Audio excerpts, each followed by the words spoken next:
Krishna Krishna Hare Hare Hare Rama Rama Rama Hare Hare Hare Krishna Krishna Krishna Hare Hare Hare Rama Rama Rama Hare Hare Jaya Jaya Shri Chaitanya Jaya Nityananda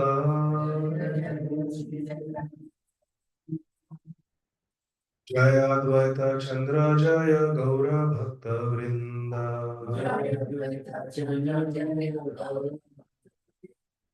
Jaya Jaya Shri Chaitanya Jaya Nityananda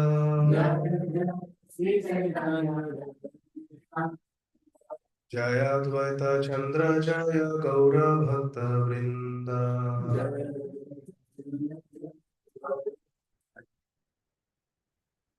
Hare Krishna. So today is a very auspicious day. What day is it? Appearance Day. Disappearance Day, no? Yes. Today is the appearance day of Srila Gopal Bhatta Goswami, one of the 6 Goswamis of Vrindavan, and also the disappearance day of Sri Ramchandra Kaviraj, disciple of Srila Srinivas Acharya and dearmost friend of Srila Narottam Das Thakur. So, my screen will show here, Prabhuji. Should I disconnect and reconnect? Disconnect and reconnect. Yeah. Hare Krishna, Krishna Krishna, Hare Hare, Hare Rama, Rama Rama, Hare Hare, Hare Krishna, Krishna Krishna, Hare Hare, Hare Rama, Rama Rama, Hare Hare. So while it, so I can do full screen, right? Is that good? Clearly visible? More? This is good? Okay. Hare Krishna. So let us speak a little bit about Srila Gopal Bhatta Goswami today. Gurave Gaurachandraya Radhikaya Tadadaye Krishnaya Krishna Bhaktaya Tadbhaktaya Namo Namaha Papa Nashane Vishnu Kaila Darashan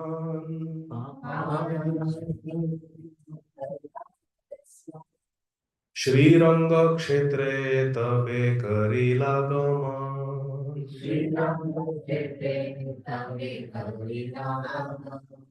We are reading from Sri Chaitanya Charitamrita by Srila Krishnadas Kaviraj Goswami Maharaj.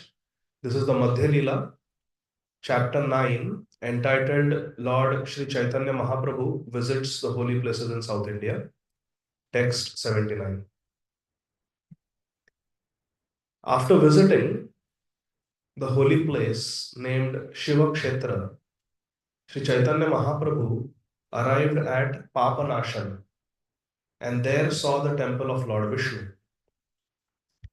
Then he finally reached Sriranga Kshetra. Purport by our beloved founder Acharya, His Divine Grace, Srila Abhay Charanarvinda Bhakti Vedanta Swami Maharaj, Srila Prabhupada. Srila Prabhupada ki Jai. There are 2 holy places known as Papanashan.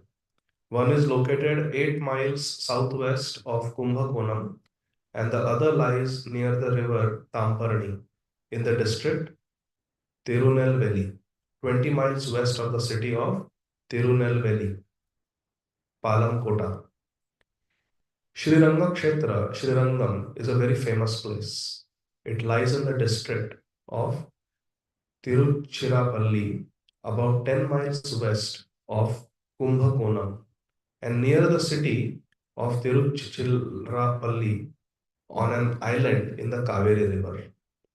The Srirangam temple is the largest temple in India, and there are 7 walls and 7 roads surrounding it. The ancient names of these roads are the road of Dharma, the road of Raja Mahindra, the road of Kulashekar, the road of Alinardana, the road of Tiruvikram, the Tirubidi road of Madamadi Gaisa, and the road of Adar Iyavala Indana. The temple was founded before the reign of Dharmavarma, who reigned before Raja Mahindra. Many celebrated kings like Maharaj Kulashekar and Shripad Yamunacharya Alambandaru resided in the temple of Srirangam. Shri Yamunacharya, Shri Ramanujacharya, Shri Sudarshanacharya, and others also supervised this temple. The incarnation of the goddess of fortune, known as Goda Devi or Shri Andal, was one of the 12 Alvars, liberated persons, known as Divya Suris. She was married to the deity of Lord Shri Ranganath, and later she entered into the body of Lord Ranganath. An incarnation of Karmuka named Tirumanga, also one of the Alvars, acquired some money by stealing and built the fourth boundary wall of Srirangam. It is said that in the year 289 of the age of Kali, the Alvar of the name Tondaradipaddi was born. While engaged in devotional service, he fell victim, and Sri Ranganath, seeing his devotee so degraded, sent one of his servants with a golden plate. When the golden plate was discovered missing from the temple, there was a search, and it was found. When the devotee saw Lord Ranganath's mercy, his mistake was rectified, and he then prepared the third boundary wall of the Ranganath temple and cultivated a Tulsi garden there. There was also a celebrated disciple of Sri Ramanujacharya's known as Sri Kuresh.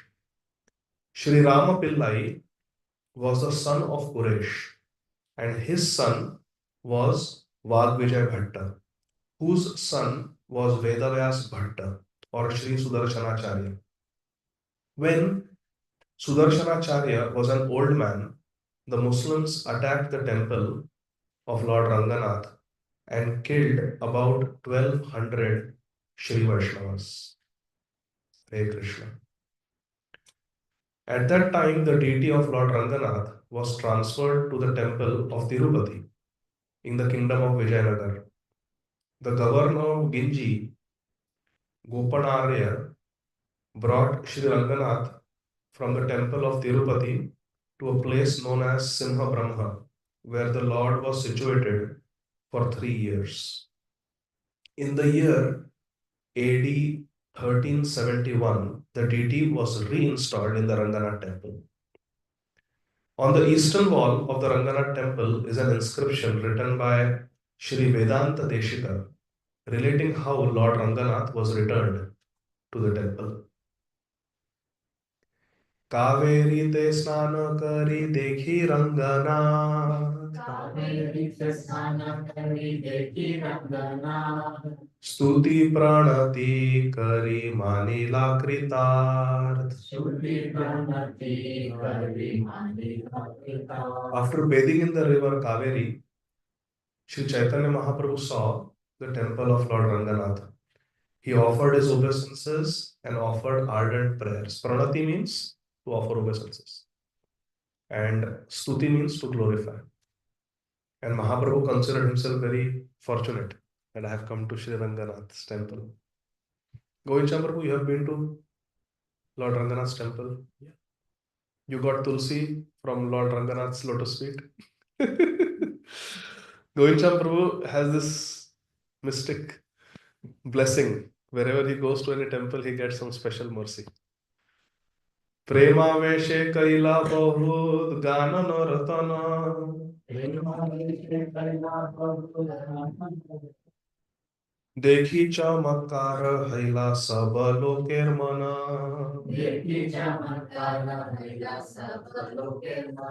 South Indian devotees are very traditional. They chant all Vedic mantras silently. They're very grave.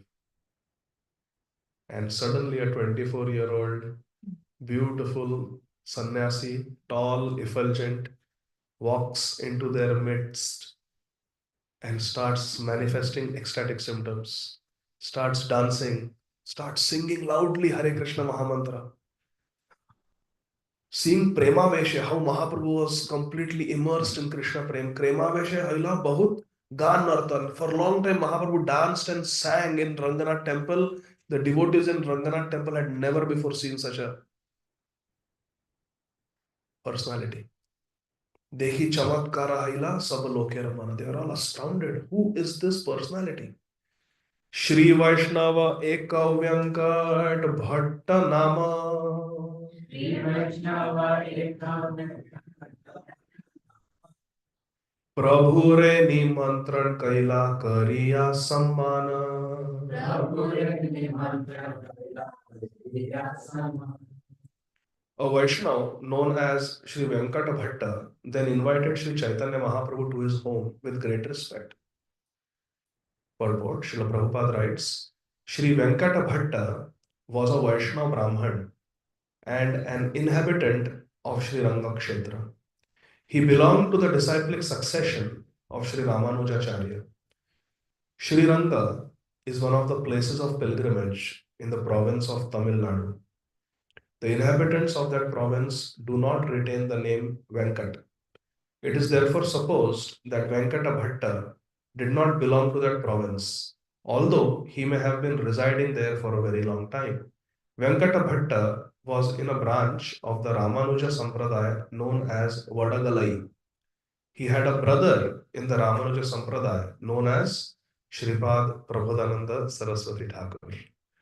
The son of Venkata Bhatta was later known in the Gaudiya Sampradaya as Srila Gopal Bhatta Goswami, and he established the Sri Radharamana temple in Vrindavan.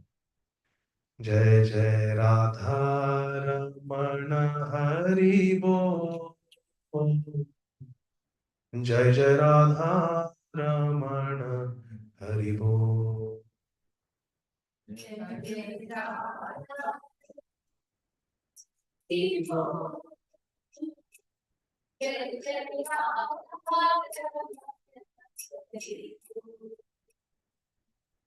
Jai Jai Radha Hari Bol.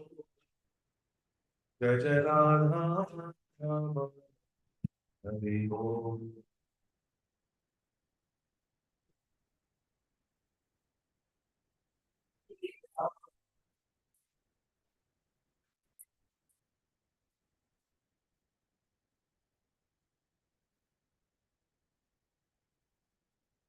More information about Srila Gopal Bhatta Goswami may be found in a book known as Bhakti Ratnakar by Srila Narhari Chakravarti Thakur.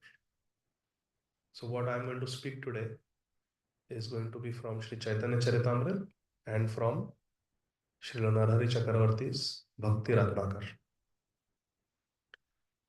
Who is Ratnakar? What is the meaning of the word Ratnakar? Where do you find Ratna?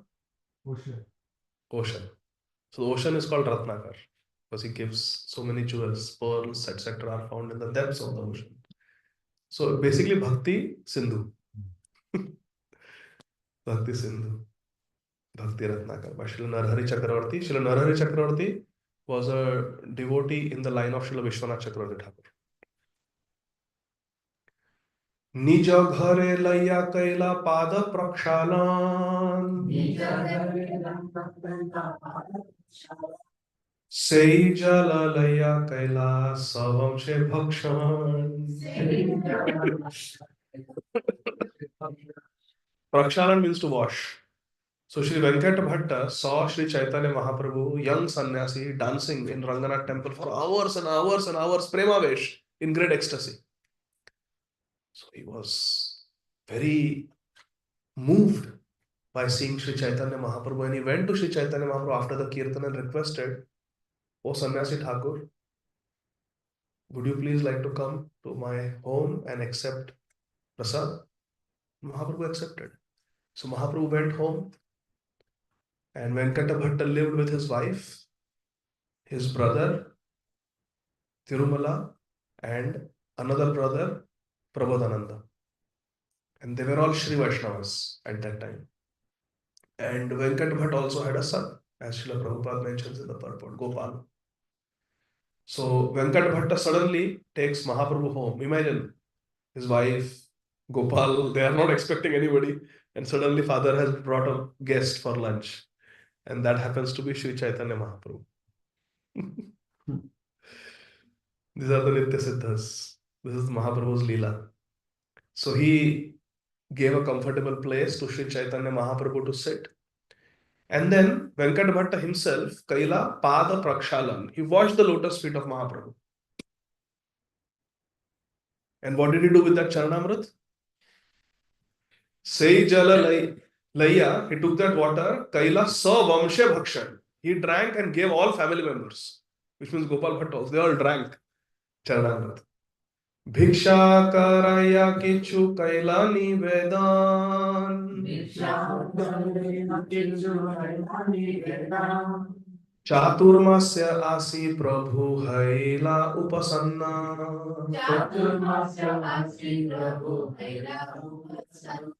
After offering lunch to Lord Chaitanya Mahaprabhu, Sri Venkata Bhatta submitted, the period of Chaturmasya has already arrived. The monsoon is here.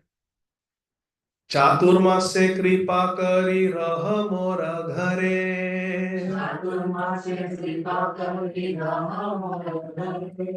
Krishna कथा कही कृपाय उद्धार हमारे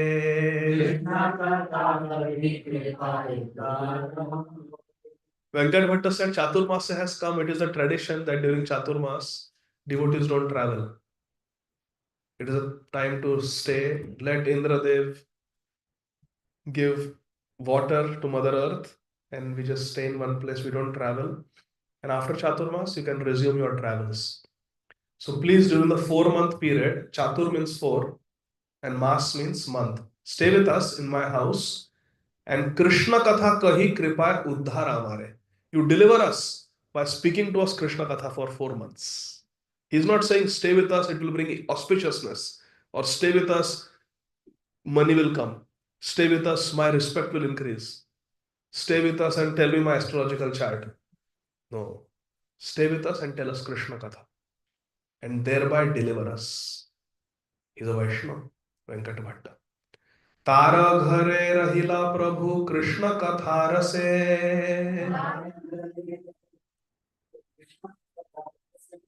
भट्ट संगे गुणाइला सुखे चारी मासे Mahaprabhu accepted the sincere invitation of Sri Venkat Bhatta and for 4 months he stayed in his house and did Krishna Katha. Can we imagine having a guest in the house? Rishikesh Prabhu, 4 months a guest has come. That guest happens to be Sri Chaitanya Mahaprabhu. All of us will move in. The real estate in this area will go up. Bhatta Sange Gonaila Sukhe Chari Mase. 4 months happily Mahaprabhu stayed enjoying Krishna Katha with the family members of Venkata Bhatta. Kaveri te snana kari Sriranga darshana.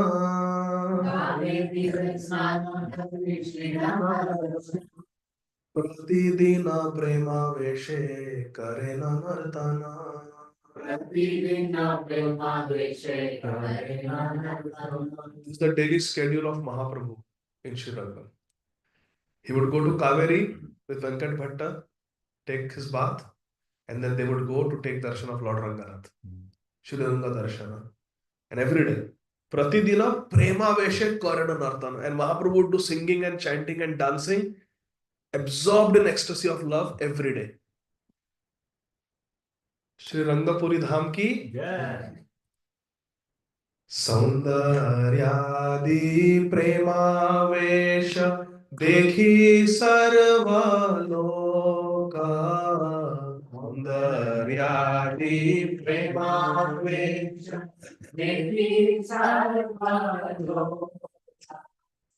देखी बारे ऐसे देखे खंडे दुख शोक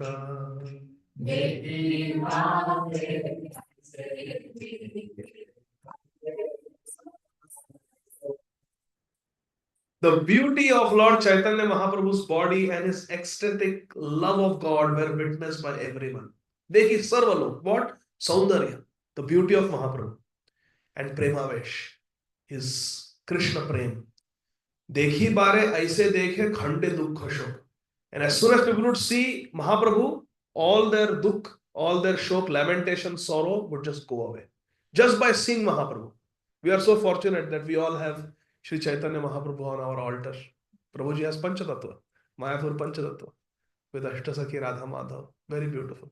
We are so fortunate. Every day we can take darshan of Doyal Nitai Government Raj. Such fortune. लक्ष लक्ष लोक ऐला नाना देश हैते लक्ष लक्ष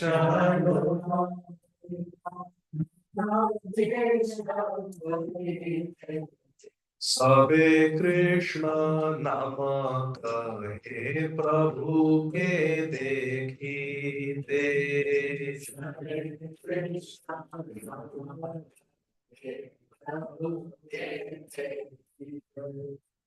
The news spread that a great sannyasi Thakur has come to Srirangam. He doesn't speak Tamil, speaks Bengali and Sanskrit, but he is amazing sannyasi. He is love personified. He has the complexion of Srimati Radharani. He has beautiful lotus eyes. His neck is like the conch shell with 3 lines. He is dressed in saffron clothes. Every limb of his body is perfectly formed and beautiful. And day and night tears of love, prema shru, are flowing from his eyes. Many people from various countries came to Srirangam, even though nobody would travel in those days during monsoon season. But they dared the rains and they came to Srirangam. All roads led to Srirangam. Everyone was going, where are you going? Srirangam. Where are you going? Srirangam. Laksha, laksha loka. Laksha means lakh. 1 lakh is 100,000. So hundreds and hundreds of thousands of people came from various provinces. Sabe Krishna Nama kahe Prabhu ke dekhite. As soon as they would see Mahaprabhu, Gauranga Mahaprabhu, they would start saying Krishna, Krishna, Krishna, Krishna, just by seeing. That is a sign of a Uttam Adhikari. Krishna Nama vina keha nahi kahe aar. Krishna Nama vina keha nahi kahe aar.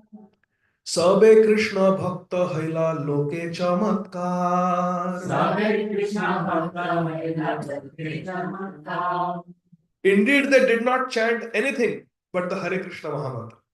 And all of them became Lord Krishna's devotees. Sabe Krishna Bhakta Haila. This is the effect of Mahaprabhu. Thus the general population was astonished. Loke Chamatkar, what is going on? Atheists are becoming devotees. Karma Kandis are becoming Krishna Bhaktas. Vishnu Bhaktas are becoming Krishna Bhaktas. Ram Bhaktas are becoming Krishna Bhaktas. What's going on? Everybody was surprised, astonished. Chamatkar. Sriranga Kshetre Vaise Jata Vaishnava Brahmana.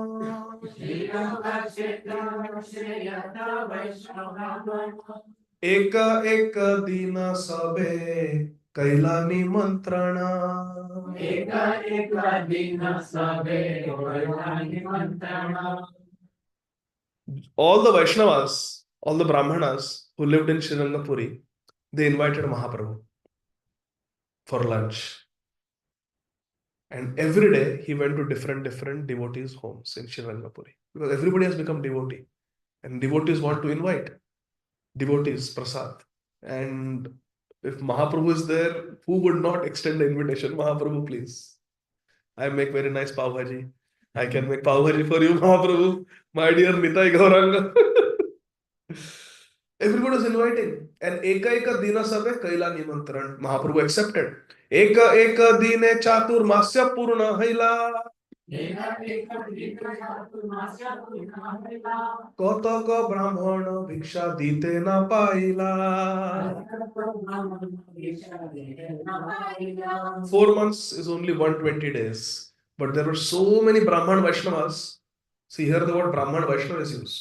Srirangam Kshetre Vaise Jata Vaishnava Brahman. But there were so many Vaishnava Brahmans now because of Mahaprabhu's preaching. The Bhakti Vriksha was growing and growing and growing. So there were not enough days in Chaturmasya, only 120 days, but there were more than that Vaishnavas. So some of them did not get a chance to invite. Bhiksha dite na paila. They could not get chance to invite, and Chaturmasya ended. Now another pastime is going to start about Bhagavad Gita, but the topic of our discussion is Sri Gopala Bhatta Goswami. So we'll offer our obeisances to Sri Chaitanya Charitamrita, and we will continue the story from Sri Chaitanya Charitamrita going into Bhakti Ratnakar. Is that okay? Hare Krishna. So Mahaprabhu lived for 4 months. While Mahaprabhu lived, one meal he would take in the homes of different devotees, but one meal he would take every day at the house where he was staying, Venkat Bhatta. And Venkat Bhatta, he had a son called Gopal who was born in the year 1503 AD. Sri Chaitanya Mahaprabhu took sannyas and started the South India Yatra and came to Srirangam in the year 1511. So Akshaj, how old was Gopal when Mahaprabhu came to his home?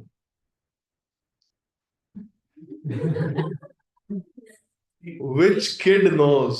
No prompting. Which otherwise no sweet for you. Pooja Mataji has made nice rasgullas.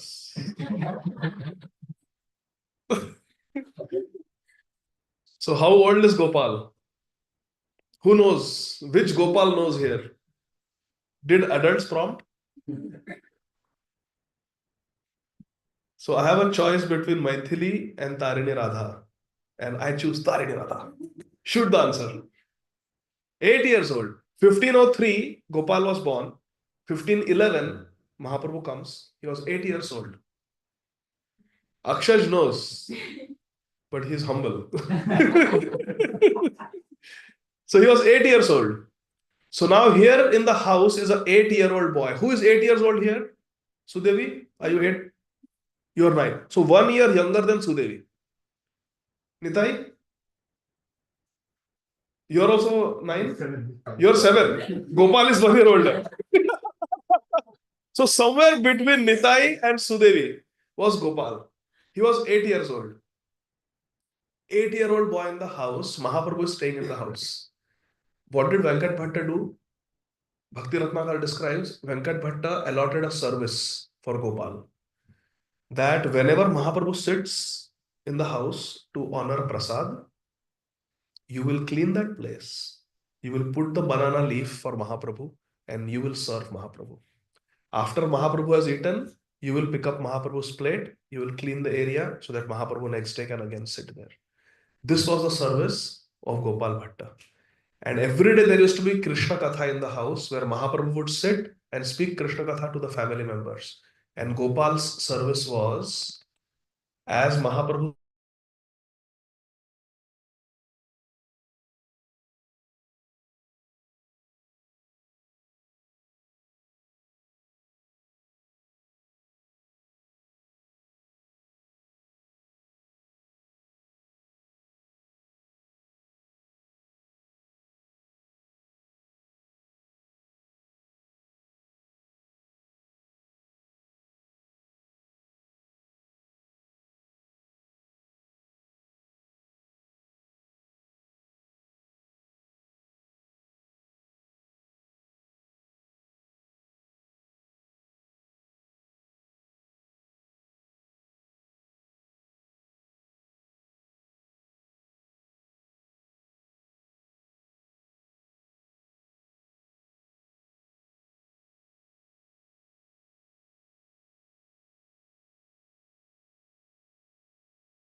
Hare Krishna, Mataji.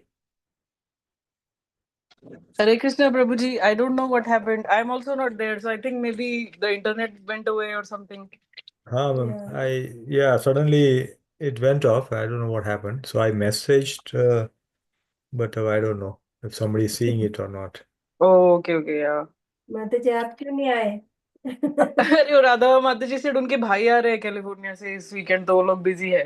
Okay okay हाँ, तो मैंने अभी YouTube पे ही देखा कि YouTube पे था, तो देन आई थॉट Zoom पे ज्वाइन करती हूँ, देन तब तक चला गया internet.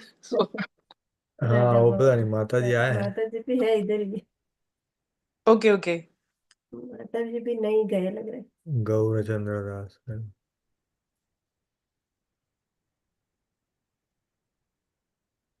So we have to see who's I have sent message, but I hope somebody sees it.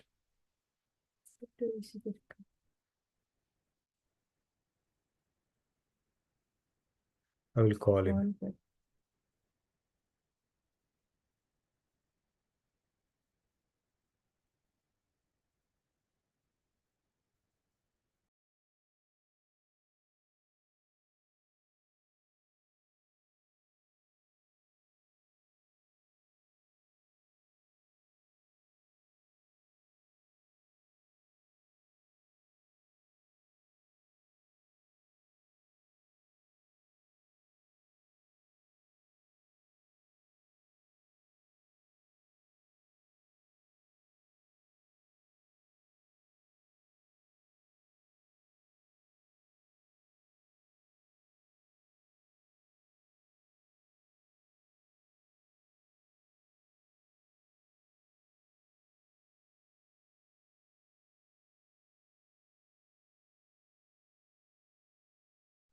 Hare Krishna.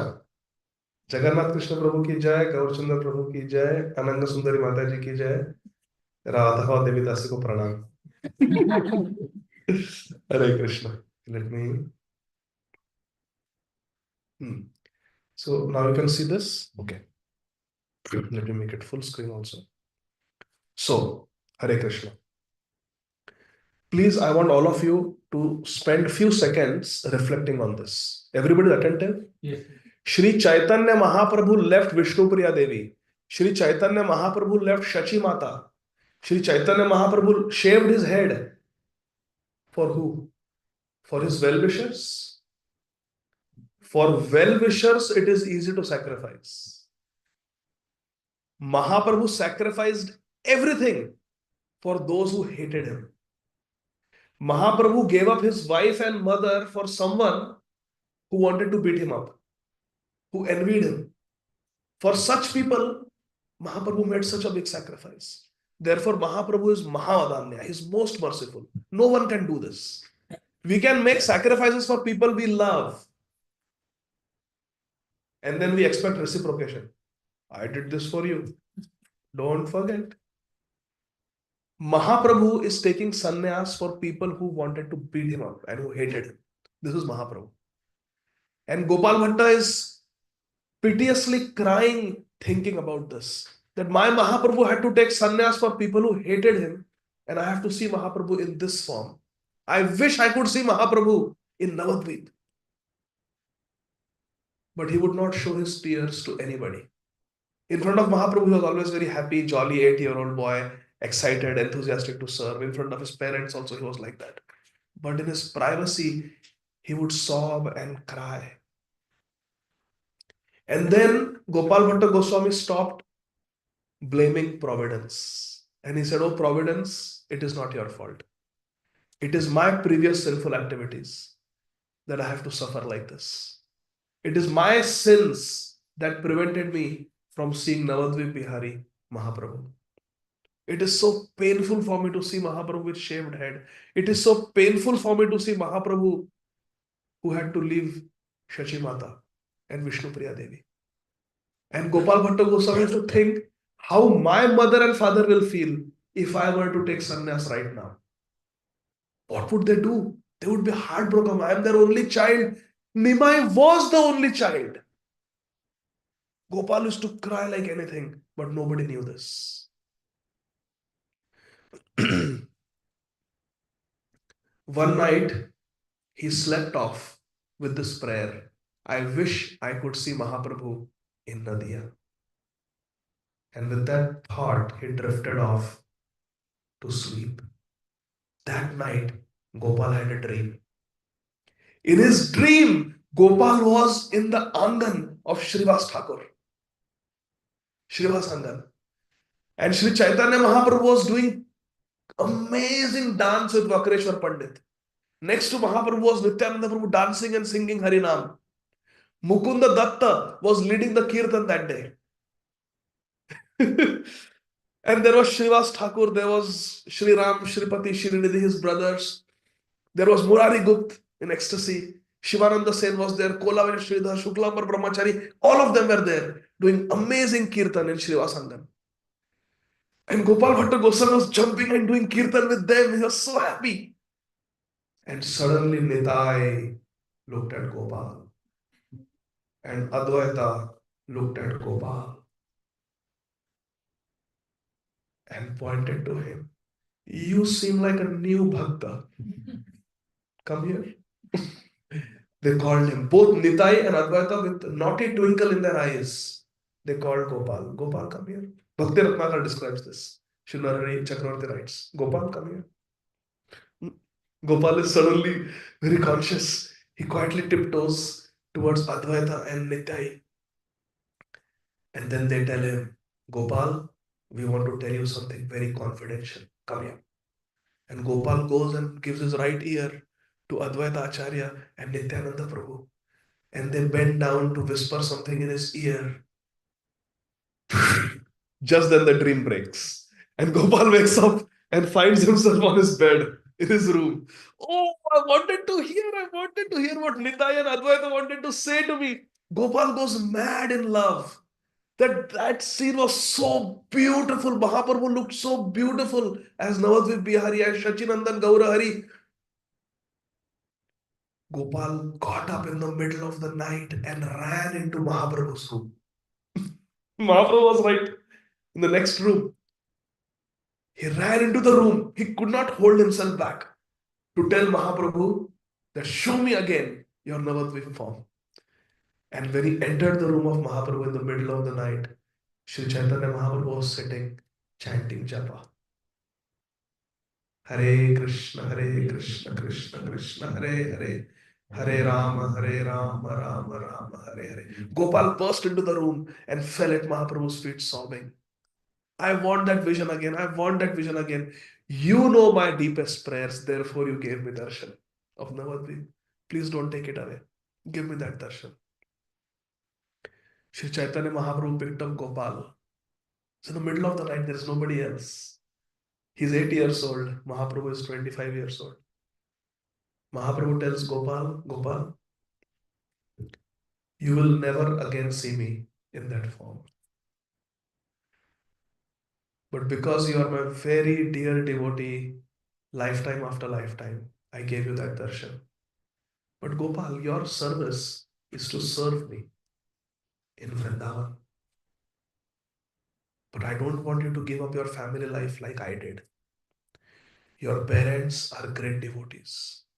You stay with them and you learn Srimad Bhagavatam in Srirangam under the guidance of your uncle, Shri Prabodhananda Saraswati Thakur. When your mother and father leave this world,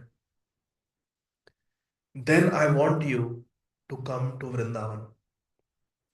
There you will meet two great devotees, Sri Rup Goswami and Sri Sanatan Goswami. Gopal, I want you to be like their younger brother. Just be under their guidance, and I have so much to share with this world through you. So you bide your time. This is your preparation phase. You stay in Srirangam, serve your parents, and study Srimad Bhagavatam. And then very exciting things await you in Vrindavan. You just wait. Gopal has tears in his eyes. And he says, Mahaprabhu, I'm so grateful to you that you are accepting me, my service. You are accepting me in your service. but I cannot bear separation from you, Mahaprabhu. And Mahaprabhu said that a time will come when I will live with you forever. And then there will be no separation. But not yet. Not yet.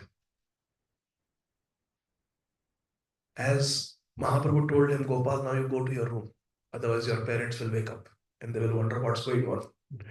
As Gopal turned and started leaving Mahaprabhu's room, Mahaprabhu called him again and said, Gopal, whatever you saw, whatever I told you, don't tell it to anyone. It's a top secret.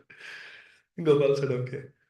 In this way, Mahaprabhu continued to live in Srirangam for the rest of Chaturmasya.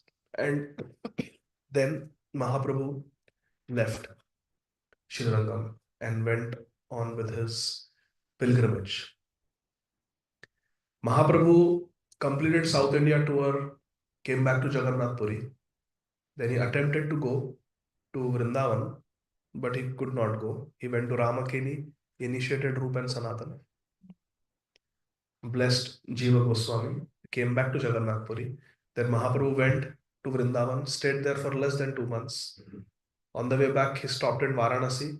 By this time, Rup Sanatan had escaped from Ramkeli and they had come to Varanasi. And Mahaprabhu taught both of them on different occasions. First, he taught Rupa Goswami, then he taught Sanatan Goswami in the Varanasi area. And then Mahaprabhu came back to Jagannath Puri. Then Mahaprabhu never left Jagannath Puri for the next 18 years. That's the Ante Leela. Madhya Leela is 6 years when Mahaprabhu was traveling and preaching. Ante Leela, 18 years, Mahaprabhu stayed in Jagannath Puri, never went anywhere. Few years passed. Sri Chaitanya Mahaprabhu's daily schedule in Jagannath Puri was he would take a bath in the ocean, then he would take darshan of Lord Jagannath with his devotees, Swarup Damodar Goswami, Ramananda Rai, Sarvabhauma Bhattacharya, Kashi Mishra.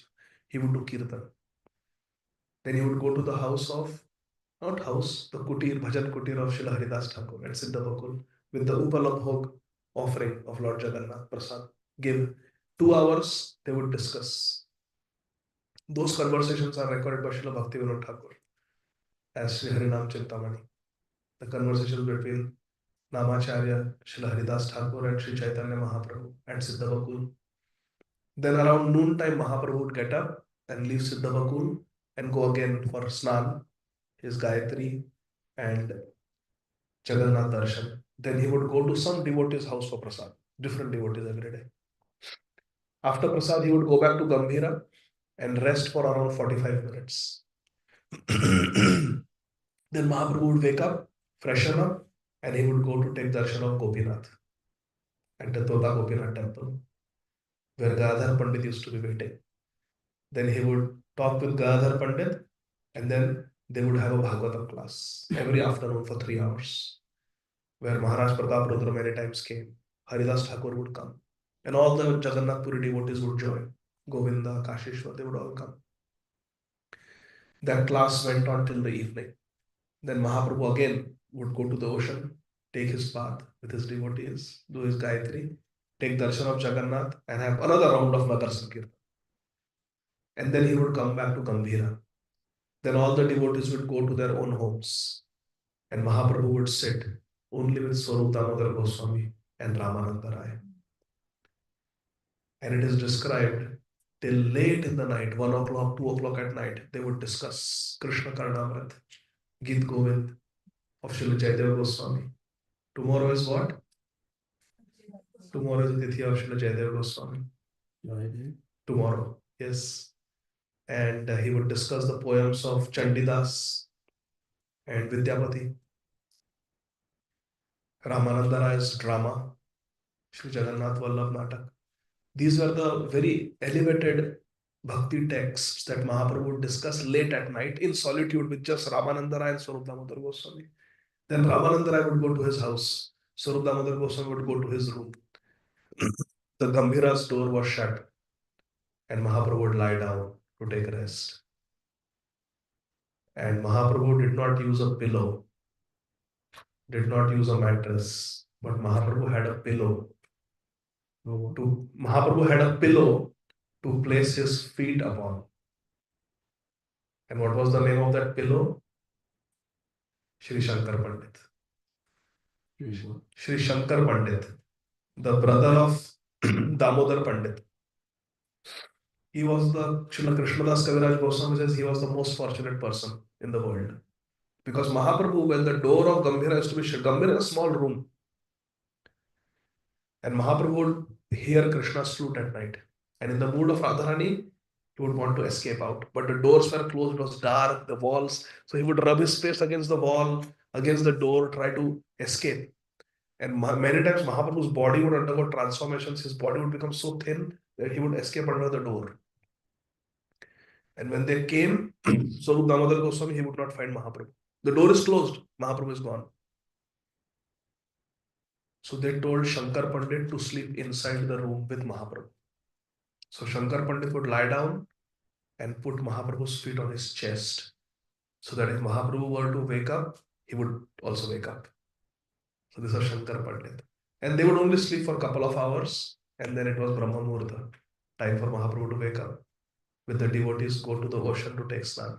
This was the Dincharya of Mahaprabhu every day. So one afternoon, many years later, Mahaprabhu is sitting and Gadhar Pandit is giving Bhagavatam class in Tota Gopinath temple. All the devotees are there.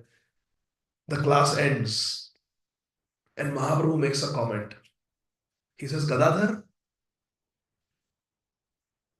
it's been such a long time. There has been no news of Rup and Sanatan. I wonder what they are doing in Jagannath Puri, in Shri Vrindavan Dham. Mahaprabhu spoke this and a messenger came. Okay. A messenger, a courier came with a handwritten note from Vrindavan.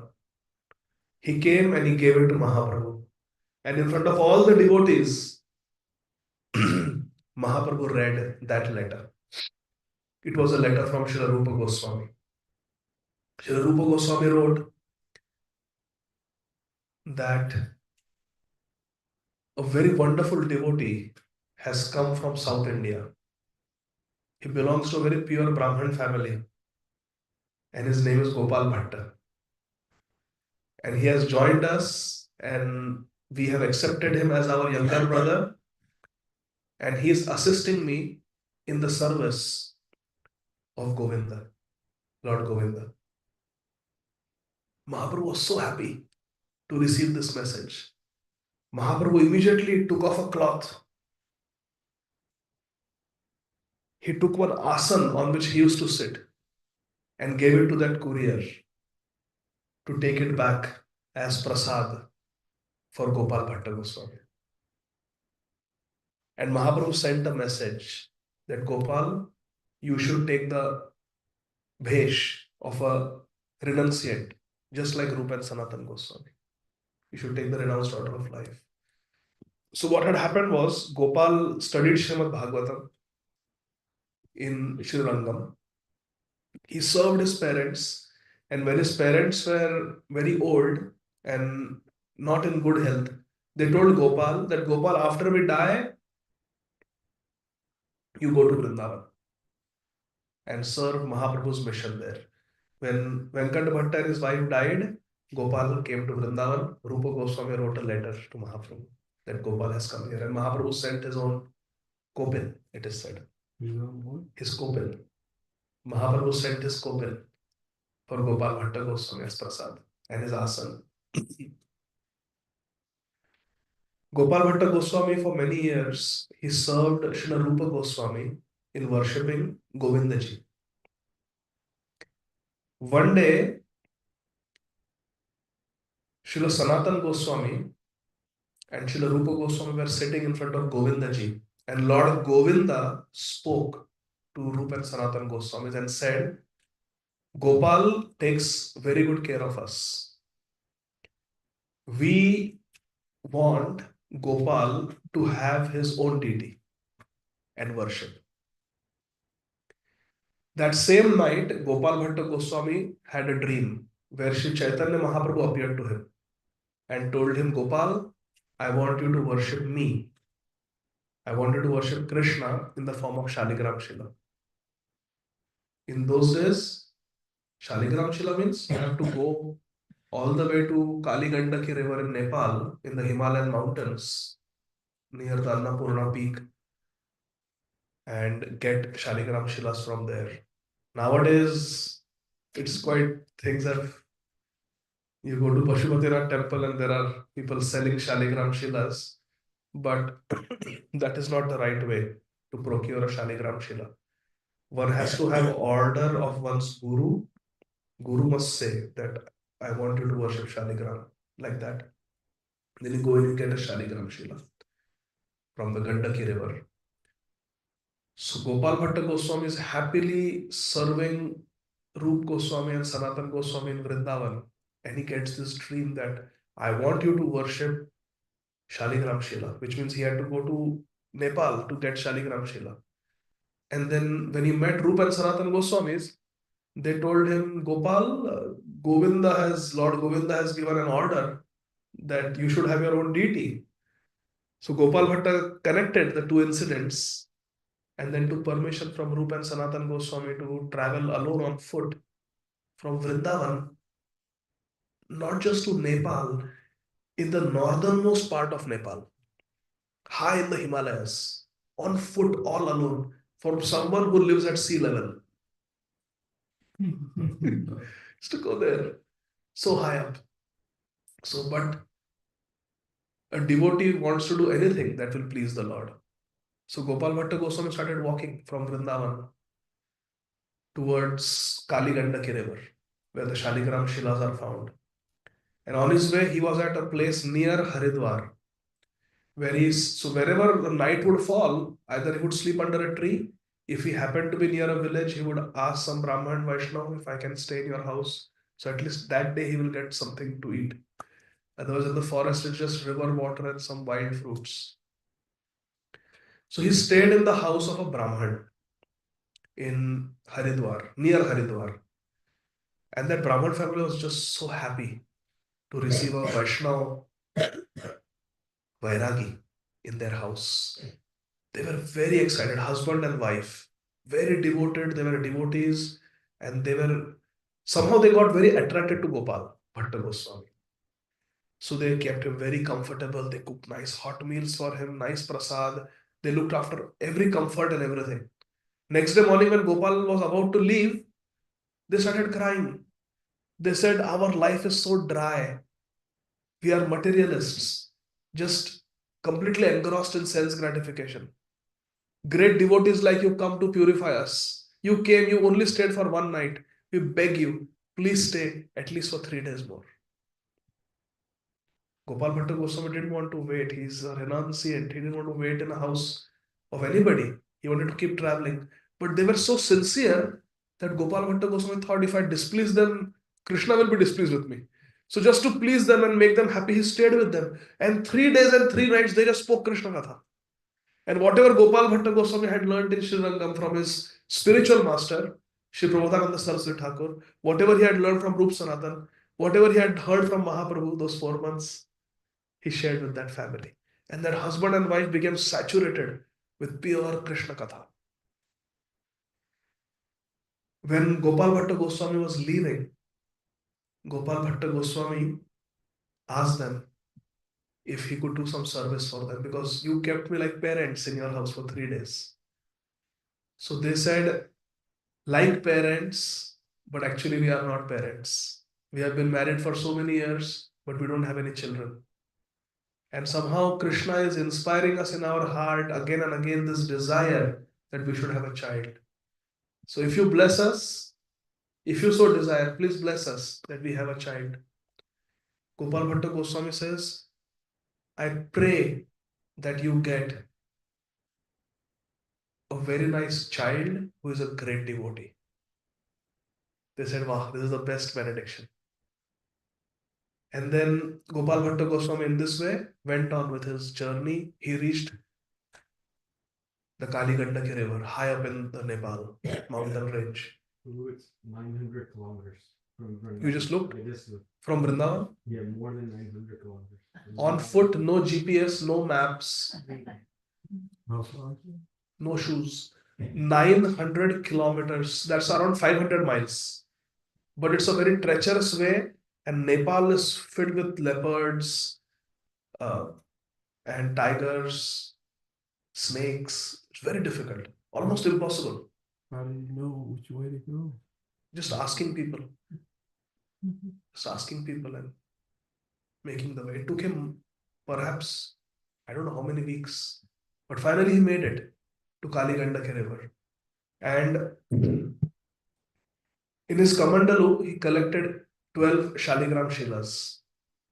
And there are different versions of the story.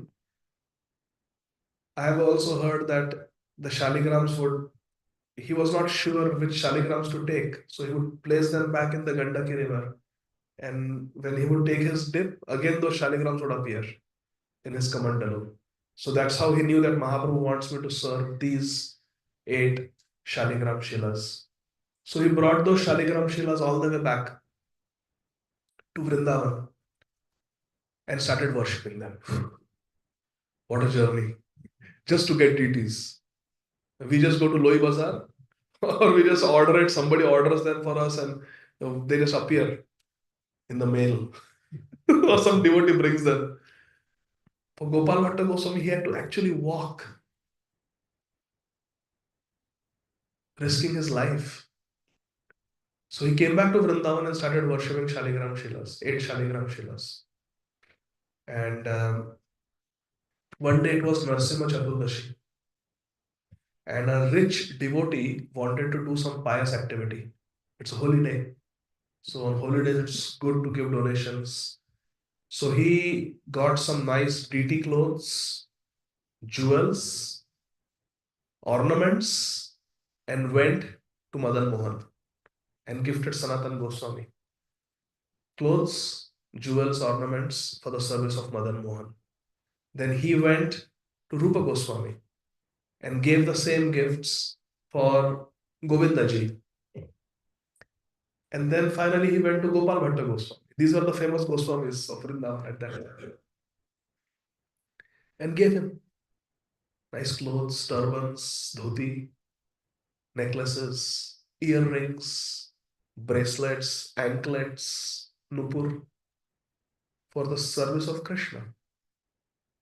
And Gopal Bhatta Goswami was just sitting and chanting. This devotee came, he placed the gift and left. When Gopal Bhatta Goswami came to external consciousness, he saw the gift. And he was speaking to his Shaligrams. He said, such a nice gift has come on Narasimha Chaturdashi. So auspicious. But unfortunately, these things I cannot offer you because you are just Shaligram Shilas. Where do I put turban? Where do I put bracelets and anklets and necklaces? Lord Narasimhadev appeared from a stone pillar. It would be so amazing if my Krishna would appear from one of these Shaligrams. Gopal Bhatta Goswami prayed like that. And next day morning he went to Yamuna for his bath. And he would keep his 8 Shaligram Shilas in a cloth bag, like a bead bag. And he would just at night put all of them inside and hang them. In the daytime, he would make a little asan for them of cloth and worship them on that asan, bathe them with Yamuna Jal. At night, he would pack them up in the cloth bag and hang them on the tree where he was sleeping. So morning he woke up, he went to Yamuna, took his bath, and then filled his kamandalu with water to bathe the Shaligrams and came back, opened the cloth bag to spread them out and worship them as usual. When he opened the cloth bag, he saw that one of the 8 Shaligram Shilas, just one of them, had transformed into Radharamana. And this Shila was a Damodar Shaligram Shila. It became Radharamana. And Gopal Bhatta Goswami, can you imagine? Just the previous day he was praying, I wish. And then the jewels, the clothes that were given, they perfectly fit Radharamana. Gopal Bhatta Goswami ran first to Rupa and Sanatan Goswamis to tell them the good news. Raghunath Bhatta was there also. that, please come, what happened? Just come. Gopal Bhatta was so excited that he could not even articulate what had happened. So just come. Shaligram, just come. So it is described that Rupa and Sanatan Goswami practically went running. They thought, what happened? They came running to see, and as soon as they saw, Sanatan Goswami and Rupa Goswami offered obeisances. This beautiful form of Krishna, threefold bending form. Tribhanga Deha Sundaram Namami Nandanandanam. So beautiful he was, Tribhangadhari. And it was Srila Rupa Goswami and Sanatan Goswamis who named that deity of Krishna. They said, his lotus feet are just like Madan Mohan. His beautiful, all attractive face is like Govinda. And his broad chest is like Madhu Gosai's Gopinath. So let's call him Radharaman. Because all the three Vigrahas, Sambandha Vigraha, Abhideya Vigraha, and Prayojan Vigraha, have manifested in one form as Radharaman. Oh Gopal, sometimes you would assist me, Sanatan Goswami is saying. Sometimes you would assist me in worshipping Madan Mohan. Sometimes you assisted Rupa in worshipping Govinda. And sometimes you would assist Madhu Pandit in worshipping Gopinath. Now you can worship all three of them by worshipping your Krishna. And he's so beautiful that we will call him, Rupa Goswami says, we will call him Radha Raman. Krishna, whose only work, only job is to give pleasure to Srimati Radharani. Radharaman. He in whom Radharani enjoys. Radharaman. Shri Radharaman Lal ki Jai. And then Gopal Bhatta Goswami, then his life completely changed from that day on. And on the backside, near the feet of Radharaman, it is said, part of that Damodar Shaligram Shila is still visible. Some remnant is still visible, that he sprouted from that Shila. So Gopal Bhatta Goswami started worshipping Radharaman with all his love. And he did it for many years. In course of time, Srila Sanatan Goswami entered Nitya Leela. Entered Nitya Leela. He went back to the spiritual world, Sanatan Goswami. And soon after that, within a few weeks, Srila Rupa Goswami also left this world. Gopal Bhatta Goswami's pangs of separation from Rupa and Sanatan Goswamis increased every day. He practically became mad. Sanatan Goswami and Rupa Goswami came to Gopal Bhatta Goswami in a dream and told him, you still have much more to do. We want you to write a book that will explain Srimad Bhagavatam. A systematic study of Srimad Bhagavatam, because for so many years you studied Bhagavatam in Srirangam. We want you to write a book called Shat Sandarbha. Gopal, we want you to write Shat Sandarbhas. 6 themes from Srimad Bhagavatam, explained in a very systematic, organized way. While worshipping Radharaman, Gopal Bhatta would sit in front of Radharaman and try to compile Shat Sandarbhas. But he was so distraught in separation from Rupa and Sanatan Goswami. How they took him in Vrindavan as their younger brother. How they for the first time took him on Govardhan Parikrama. How they showed him Radha Kund, Sham Kund. How they showed him Dwadashadita Til. How they showed him Madan Mohan. How they showed him Govindaji. How they engaged him in their service. How they taught him. How they worshipped with him. How they fed him with so much love. Gopal Bhatta Goswami day and night would remember Rupa and Sanatan Goswamis. Of course, by this time, Mahaprabhu had already entered Nitya Leela. Gopal Bhatta Goswami was practically going mad. He was writing, but he was not able to compile it properly. So he left the book like that.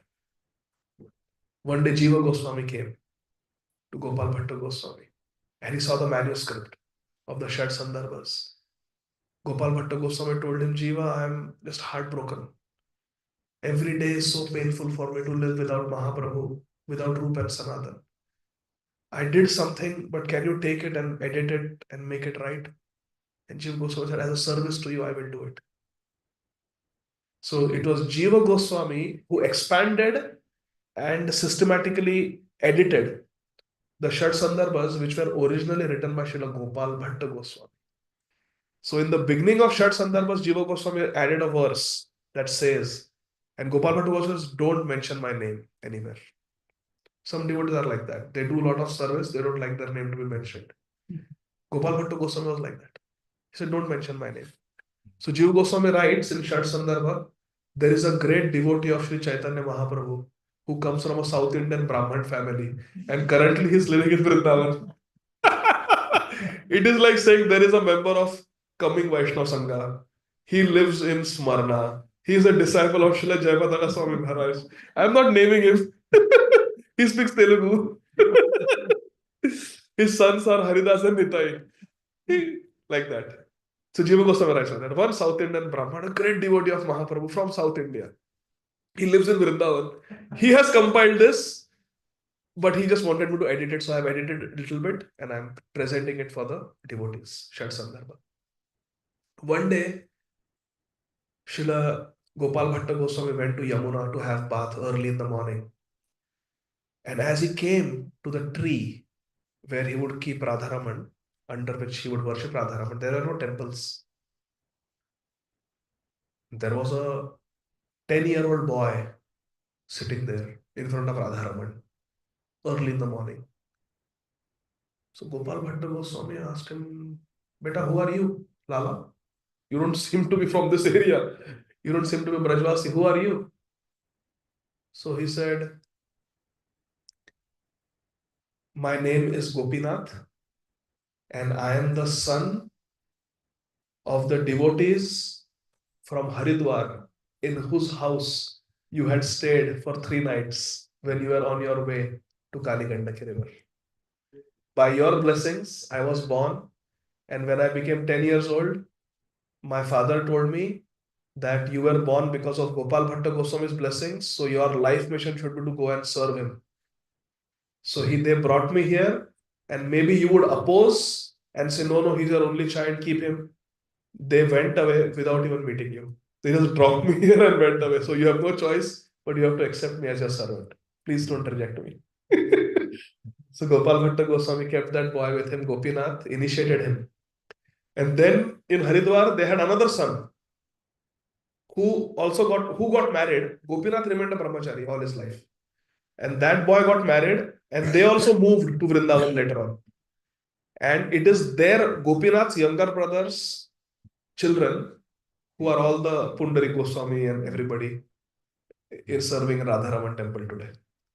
So Srila Gopal Bhatta Goswami personally trained this Gopinath to be the head pujari of Radharaman because eventually he was also getting old. He created succession. So that the service of Radharaman will continue unhindered. And later on, of course, temples were built and the worship of Radharaman became more and more opulent. One day, Gopal Bhatta Goswami, in his bhav, avesh, he was feeling great lamentation. And he was saying, looking at Radharaman, why am I even worshipping you? You are Krishna. Why should I even worship you? My Lord is Chaitanya Mahaprabhu. He is my first love. He is the one I met when I was 8 years old. And I gave my heart to. I wish I had a deity of Gauranga Mahaprabhu instead of this black murti. It is love. And Krishna loves such chastisement and everything. Because when Mahaprabhu left, Gopal Bhatta became just mad. Separation from Mahaprabhu. When Rupa Goswami has written such wonderful ashtakams about Mahaprabhu. Sa Chaitanya kimme punarapi drisho yasyati puna, something like that. When will that Mahaprabhu walk in the pathway of my eyes? They are just sitting in Vrindavan and thinking of Mahaprabhu. So Gopal Bhatta Goswami said to Radharaman, why am I even worshipping you? I wish I had a deity of Gauranga Mahaprabhu. And right there and then in front of Gopal Bhatta Goswami, Radharaman transformed into Sri Gauranga Mahaprabhu, like this, with his raised hands, doing Harinam Sankirtan. The black deity of Radharaman transformed into the effulgent golden deity of Gauranga Mahaprabhu. And Gopal Bhatta Goswami offered obeisances, ran and embraced the deity of Gauranga Mahaprabhu to his heart. So happy, so happy. And then Mahaprabhu spoke to him, never again doubt that Radha Raman is different from Gauranga.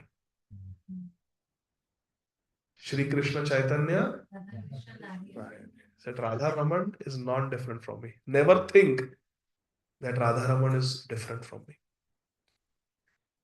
Gopal, I have one very important service for you. Mahaprabhu, my life is for you. Now Radharaman is Mahaprabhu. My life is for you. Whatever you tell me, I will do it. Shri Chaitanya Mahaprabhu tells him that my love has incarnated in this world as Srinivas Acharya. He is a great devotee. He is Gaura Prem personified. He will come to Vrindavan. Gopal, I want you to accept him as your student and I want you to initiate him. And Mahaprabhu transformed back into Radharaman, giving this order. And very soon, Srinivas Acharya came to Vrindavan and he met Jiva Goswami. And Jiva Goswami said, let me take you to Gopal Bhatta Goswami. Actually, all this Shad Sandarbha and everything I have written, actually it is compiled by, it is Gopal Bhatta Goswami's work. I simply edited it for as a service to him. And Gopal Bhatta Goswami also wrote Satkriya Sar Deepika book. All the Vaishnava samskars that we do, the sacred thread ceremony, Annaprashan ceremony, Namkaran ceremony, initiation ceremony is how we conduct, how the initiation ceremony has to be conducted, and also how the funerals are to be conducted for Vaishnavas. That book is called Sat Sar Kriya Deepika. Shuddha Swarup Prabhu has that book in Bengali. It's available in English also now in Loi Bazaar. It's been translated.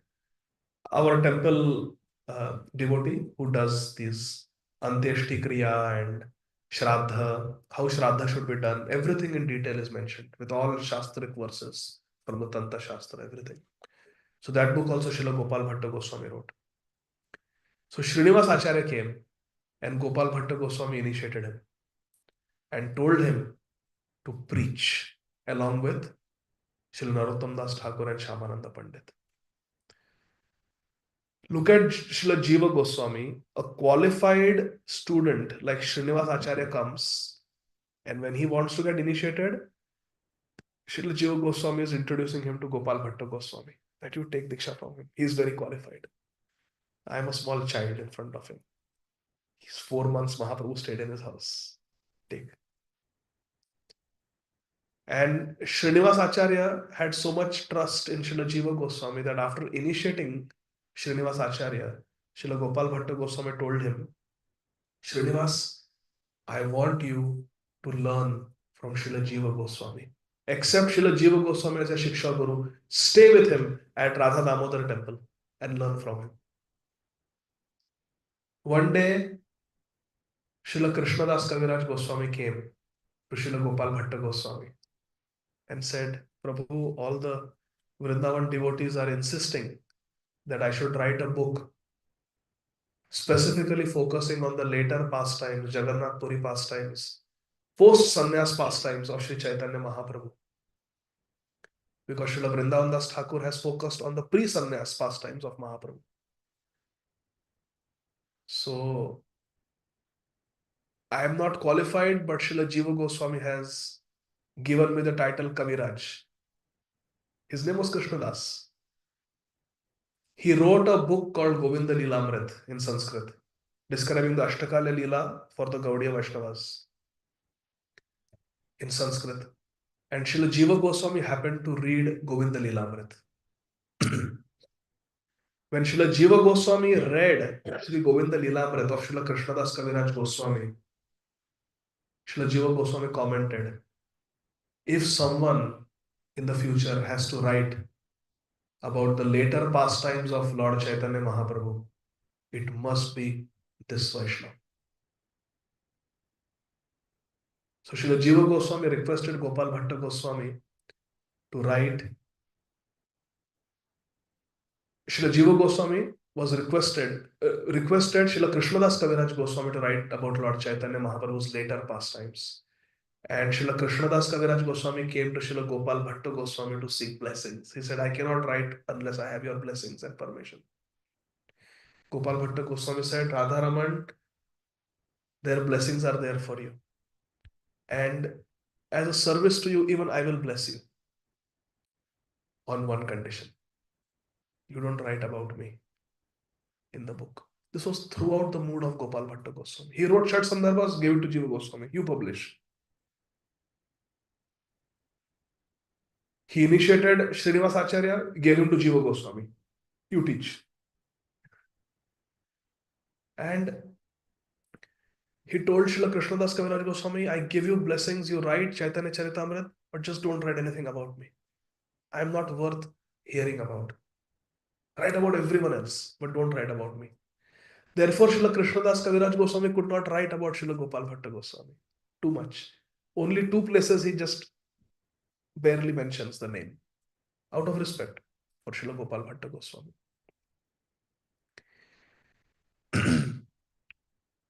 But Krishna has his ways to glorify his devotees. Narhari Chakravarti did not have that condition on him. So Srila Narhari Chakravarti, who wrote Bhakti Ratnakar, he did not have that condition. So he glorified. He wrote chapters after chapters about Srila Gopal Bhatta Goswami in beautiful Bengali. Actually, it is my great desire that someday, how Chaitanya Bhagavat has been translated, the Bengali verses in Roman and the translation, someone should do that for Bhakti Ratnakar. It's such a beautiful book. I have read a few passages that were published here and there in Krishna Kathamrit Bindu magazine. Srila Prabhupada quotes some Bengali verses from Bhakti Ratnakar in his Chaitanya Charitamrita purports. They are so beautiful. So it's a very beautiful book, Bhakti Ratnakar. Kushavrat Prabhu has done a translation, but the Bengali verses are not there. So that was Srila Gopal Bhatta Goswami blessing Srila Krishnadas Kaviraj Goswami, but again not wanting any recognition.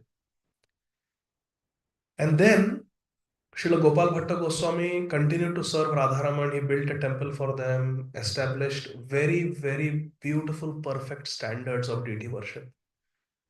In fact, it is said that Gopal Bhatta Goswami himself would cook for Radharaman. And the fire that he lit to cook for Radharaman, that same fire still exists in the temple. They have preserved it. They keep adding fuel, wood, but it's that same fire from 500 years ago, from the time of Gopal Bhatta Goswami. That same fire is used to cook for Radharaman, the fire that was created by Gopal Bhatta Goswami. The fire goes on 24/7. 24, they keep it 24/7, 365 days. For so many centuries, it's been going on. Even when Aurangzeb attacked, all the deities of Vrindavan were taken away, all the big deities. But Radharaman, Radhavallabh, and Bake Bihari, they stayed in Vrindavan. And Vrinda Devi deity. These four deities never left Vrindavan.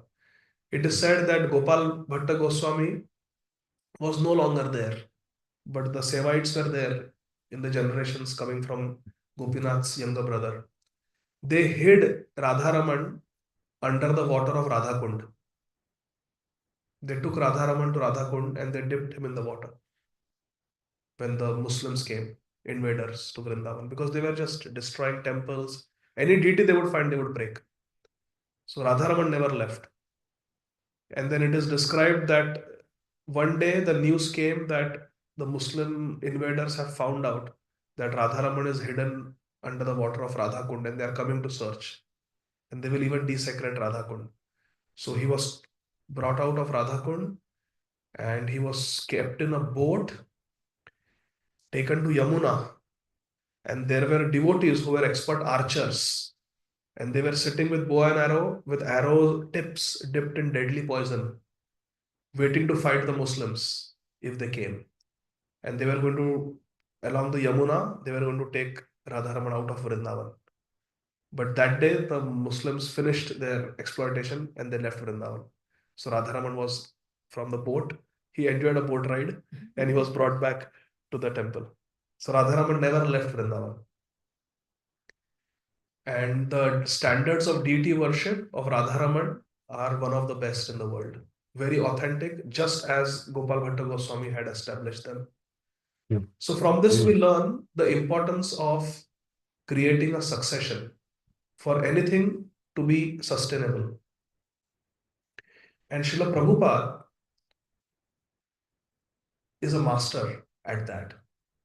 Srila Prabhupada, in short, 11 years established 108 temples. And now, when we see few decades later, Gauranga Prabhu was telling us that counting all the centers, preaching centers, and everything, we have more than 1,000 places all over the world now. 1,000 places. Temples, farm communities, centers, all these, what are they called in Bombay? Lohavan, Bahulavan, Khadirvan, base, including all these bases where the college students live and work and practice Krishna consciousness. We have over 1,000 places all over the world now, ISKCON. So, and Srila Prabhupada left 1977, November.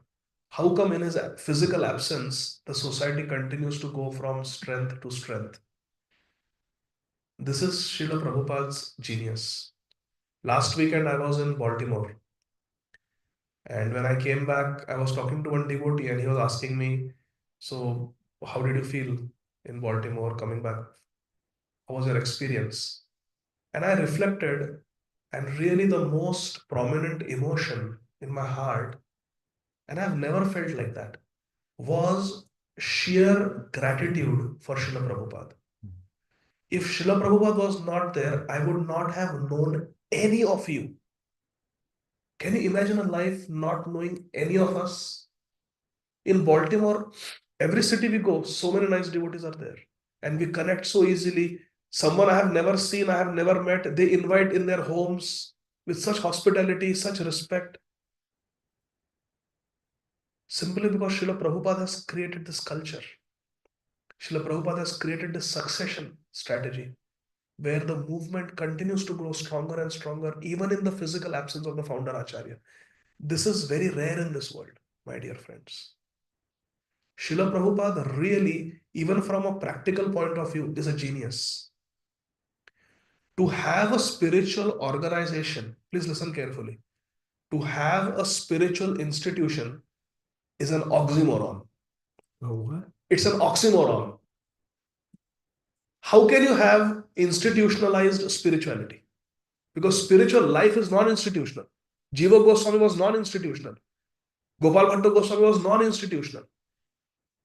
But an institution is required for standardization. Otherwise, anybody will sing anything. Why do we have His Holiness Jayadvaita Swami Maharaj going around teaching us Kirtan standards? Just sing Hare Krishna Mahamantra. Why? It is necessary. Otherwise, if there is no standardization, then you just sing anything. I will sing a Bollywood song which has Krishna's names and glories in it. Who is going to stop me? So this standardization, these rules, do's and don'ts, they come because of an institution. You want initiation? Fill out an online form. It will go to some office of the guru. They will process it. What is this? Is this a spiritual society? I should directly be able to go to my Gurudev, offer obeisances, take shelter. Oh, counselor, recommending authority. What is this? Is this spiritual? It is necessary. It's a necessary evil. And because it is there, ISKCON is growing. The proof of the pudding is in tasting it. See how ISKCON is growing. See how many lives it is touching. See how the Bhakti Vrikshas are growing all over the world. Newer and newer devotees coming. Every 10 years, so many new devotees are getting added. So this miracle is happening, and for that to happen in a sustainable way, we need disciple course. We need Bhakti, what is that? Shastri. We need Bhakti Vaibhav. We need Bhakti Vedanta. What Srila Prabhupada has given us is purely spiritual. Is there any problem in the Hare Krishna Mahamantra? Is there any problem in Srimad Bhagavatam, Chaitanya Charitamrita? No. What Prabhupada has given, he has given us pure spiritual nectar. However, for that nectar to be distributed, you need an organization. Otherwise, it cannot be done effectively. And to maintain standards in an organization, there have to be checks and balances. Now, can we circumvent those checks and balances? Can we cheat? Of course. Of course. But that is the individual responsibility of that devotee. Srila Prabhupada should not get blamed for that. What Srila Prabhupada wants is clearly spelled out in his purports and lectures. There is no ambiguity.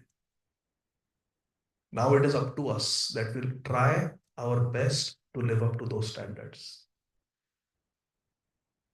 Gopal Bhatta Goswami's Radharamana are a glorious example of that, how the deity worship is maintained. Radharamana even has toys he plays with. So in this way, Radharamana service continued for many centuries.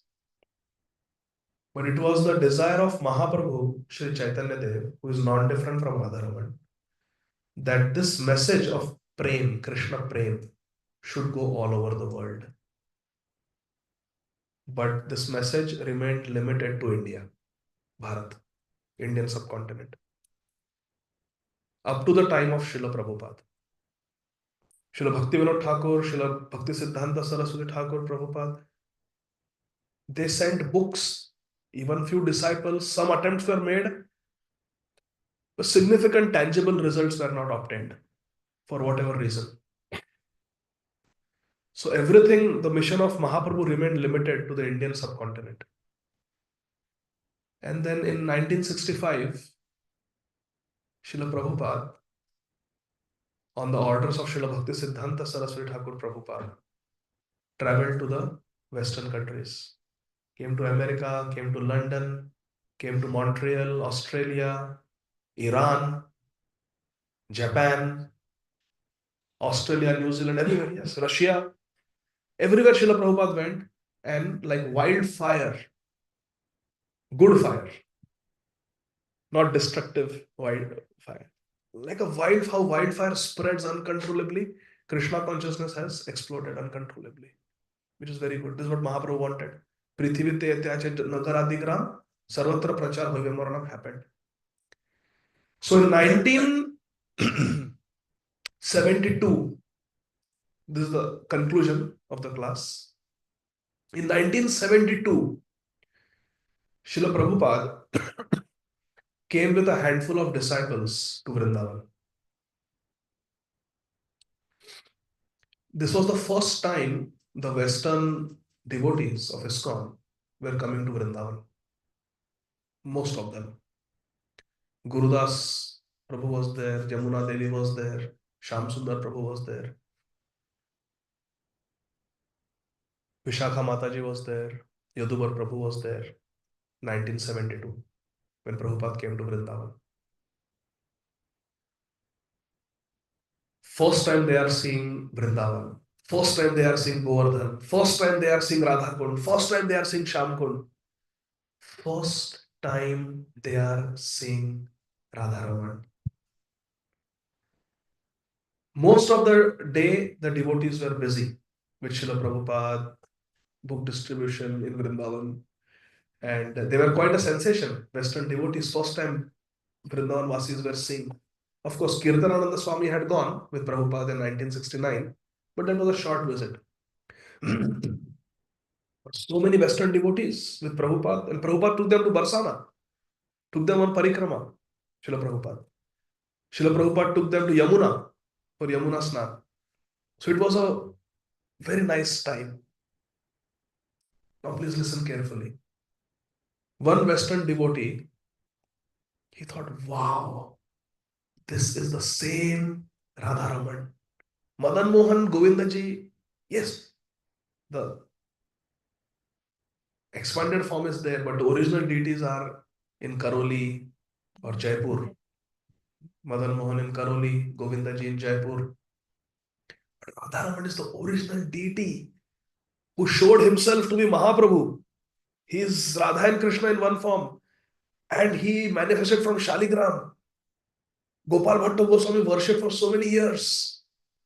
Rupa Goswami, Sanatan Goswami named him Radharaman, saying that he is the combined form of the Gaudiya Vaishnavas' three main deities, Madan Mohan, Govinda, Gopinath. Jaya Radhe Jaya Krishna Jaya Vrindavan Shri Govinda Gopinatha Madana Mohan. That Radharaman is there. So they would go for darshan, but he separately went for darshan, alone, in the Radharaman temple.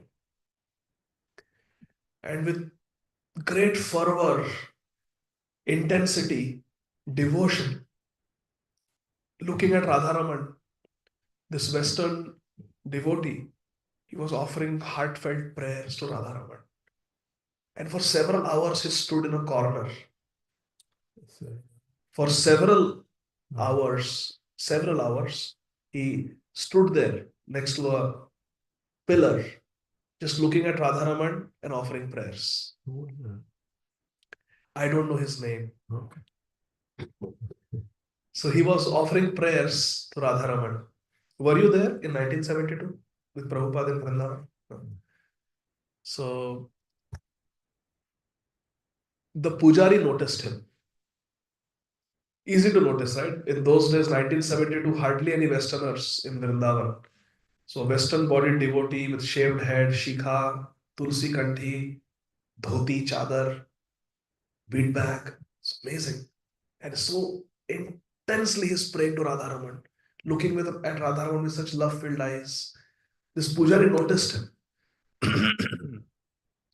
And after one arti, seeing how sincere he is, called him and dropped in his hand some prasadi flowers from the lotus feet of Radharaman, right in his hand. He was so happy. Jai Mahaprasad. And he said to the pujari who spoke English that, sir, you are so fortunate. You are born in Vrindavan, you are born in the Goswami family, and you get to see Radharaman from such close quarters. You get to touch him. Can you imagine? He's Sakshat Krishna, Radharaman. You get to touch him, you get to dress him, get to bathe him. We can't even go near Radharaman. We are not so fortunate. So you are so fortunate. So this pujari was very happy that this Western devotee is so appreciative, so sincere, so humble. So he said, I bless you in your next life. You will also be born in Vrindavan and you will get to worship the deity in Vrindavan. Something like that. He blessed. I don't know if he said Radharaman, but you are also able to do deity worship in Vrindavan. There are so many deities in Vrindavan. Like that, he blessed him. Because in those days, 1972, there was no ISKCON temple in Vrindavan. So in all the temples, the pujaris were all Indian bodied people, all Indians, Brahman people worshipping the deities in Vrindavan in 1972. So this devotee being a Westerner, in their eyes did not have the adhikar for deity worship. So he blessed me. Bless you, you are born in Vrindavan in your next life. And you can also worship the deity then. This devotee is his first trip in Vrindavan. He's getting directly prasad from the lotus feet of Radharaman. He's talking to a Goswami who is giving him this blessing. Then he just comes elated to Srila Prabhupada. And Srila Prabhupada looks at him, yes. Well, only a handful of devotees that trip to Vrindavan. So he tells Prabhupada, Prabhupada, today I had the most amazing experience. What was that? Prabhupada asked. And he said, I went to Radharamana and I was praying to Radharamana. I was standing there and was chanting my japa and praying to Radharamana, just gazing at the beautiful form of Radharamana. And this pujari noticed me and he called me, gave me this Mahaprasad. Prabhupada said, very good. And then he told Prabhupada the conversation. That he said, you're so fortunate, you're born in Vrindavan, you're getting to serve the deity. And then that Brajvasi blessed that in the next life, maybe you also get birth in Vrindavan. So you can also worship the deity. You have heard this? When Srila Prabhupada heard that, Srila Prabhupada said, that's all right. But I want you to understand that after taking birth in Vrindavan and after worshipping the deity of Krishna in Vrindavan, a selected few special devotees are chosen by Mahaprabhu and they are given birth in the Western world to be initiated in the Gaudiya Parampara and preach the message of Mahaprabhu in the Western countries. Not the other way. This is the vision of Srila. Okay? So you tell this to a traditional Indian and they will have objection. What? Have a Western body, not an Indian Desi body, and be born in the Western countries? Not to be born in a Brahmin family. Think of it from the point of view of Radharamana. Who is Radharamana? Shri Krishna Chaitanya, Radha Krishna Nahayanya. Radharamana is Shri Chaitanya Mahaprabhu. And he showed that form to Gopala Bhatta Goswami. Mahaprabhu's deepest desire is Jare Dekho Tare Kaho Krishna Upadesh. Mahaprabhu's earnest desire is Prithvi Tetyacha Nagaradikam Sarvatra Prachar Hai Varna. It's glorious to stay in Vrindavan and worship the deity year after year.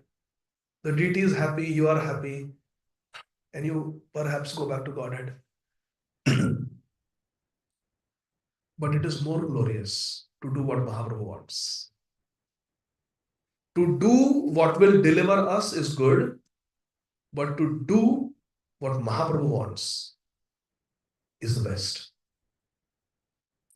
Karishe Vachanantava. It means I will do what you want. There are two ways of looking at it. One is, O Lord, let thy will be done. That is very good. O Lord, whatever is your will, let that be done. A higher understanding is, O Lord, I will do what you want should be done. Because, O Lord, let your will be done is passive, Shantaras. But, O Lord, Karishe Vachanam Tava is Seva. I will do it for you. One way is to say, let Sita be found. And one is to say, I am jumping from Mount Mahendra into Lanka and I will slap that Lankini and I will kill Akshay Kumar and I will deliver the message to Sita and I will burn the Lanka and I will teach Ravan a good lesson. I will come back and impress Ram. That is the difference between let your will be done and Karishya Vachanantava. It's glorious to stay in the Dham and worship the deity, but it is more glorious to fulfill Mahaprabhu's desire of Prithvi Detyacha Nagar Adigram Sarvatra Prachar Vidayanam. Jare Dekho Tare Kaho Krishna Upadesh. Amar Agya Guru Haya Tara Ei Desh. Deliver America, deliver Australia, deliver Europe, deliver Iran, deliver Japan, deliver Malaysia. That is even higher. My Guru Maharaj says, if you're standing in Walmart and you're distributing books, you are in Vrindavan. Why? Because Maharaj says, Vrindavan is where you are serving your Guru. I repeat, Vrindavan is where we are serving our spiritual master. If Srila Prabhupada wants us to distribute his books, and we are in Walmart distributing books, or we are in Patel Brothers distributing books, because we are directly engaged in the service of Shri Guru, we are in Vrindavan. Srila Prabhupada said, I will live forever in my instructions, and the disciple who follows my instructions lives with me. So if you are following Srila Prabhupada's instructions, we are with Prabhupada, and Prabhupada is the eternal Brajvasi. So we are in Vrindavan. Now think from the point of view of Shri Radharamana. One devotee is staying in Vrindavan, comfortably, happily, Madhurya Bhumi, and worshipping. One person is born in the country of the meat eaters in the Western world, yet leaves everything. Every sense gratification is at his beck and call. All four regulative principles can be easily broken. But he leaves that opulent life, leaves his family, leaves his education, and the best years of his life. He surrenders to a 75-year-old Swami from India, whose English is difficult to understand because of the heavy Bengali accent. You start worshipping a strange god who has 16,000 plus wives, who was a thief, who was born in a jail, and you are told to wear bed sheets, wrap bed sheets around your body, wear a wooden necklace, and you are told to bow down to a plant every day. This is what Srila Prabhupada's disciples have done in the 1960s and 1970s. We owe such a great debt to them. We would not be here without the disciples of Srila Prabhupada. Therefore, Srila Prabhupada said, after taking birth in an Indian Brahman family and worshipping the deity, if one is chosen by Mahaprabhu, fortunate ones will take birth in the Western countries and become preachers of Sri Chaitanya Mahaprabhu's mission. Shri Harinam Sankirtan ki, Srila Prabhupada ki, Nitai Gaur, Hari Bol. Thank you very much. Hare Krishna. Apurva Prabhu and Kamalini Mataji, please, we would like to hear some thoughts, some words of wisdom, some words of guidance for us, please. Hare Krishna. I'm just totally blown away by your presentation, and I am very amazed how you have imbibed the mood of Gopala Bhatta and given us so much mercy. We are very much indebted to our Indian culture, to Prabhupada, and all of you who are very faithfully following this process and giving us your wonderful association and allowing us to soak it all in and serving us. We feel very loved, respected, honored, and appreciated here in this Sangha. And I want to thank you all for being involved in this Bhakti Virtue program and Adhikadadhana and so many of the other devotees who are following the process, and we can see very easily how you're taking to it and making your life sublime. This is what Srila Prabhupada wanted. He wanted the Indians to take up the process, and now you see it coming. When I first joined, we never saw any Indians ever.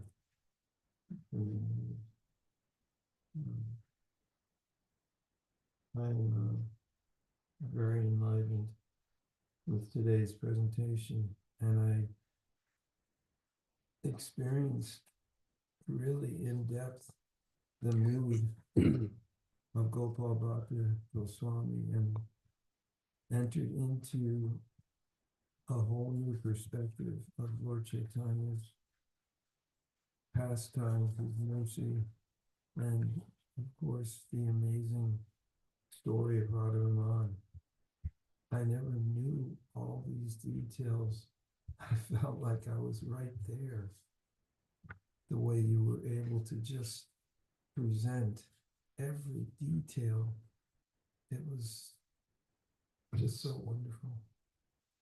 Thank you so much. I really appreciate it. Thank you, Apurva Prabhu, for your kind words and encouragement. Hare I Krishna. just want to stay here and listen all day, all night.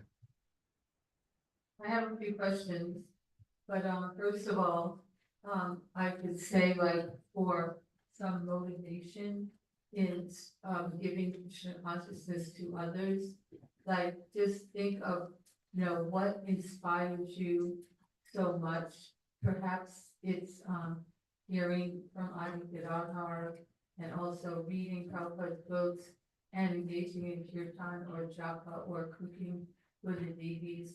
So we just have to think, wow, it would be so great if others can experience this.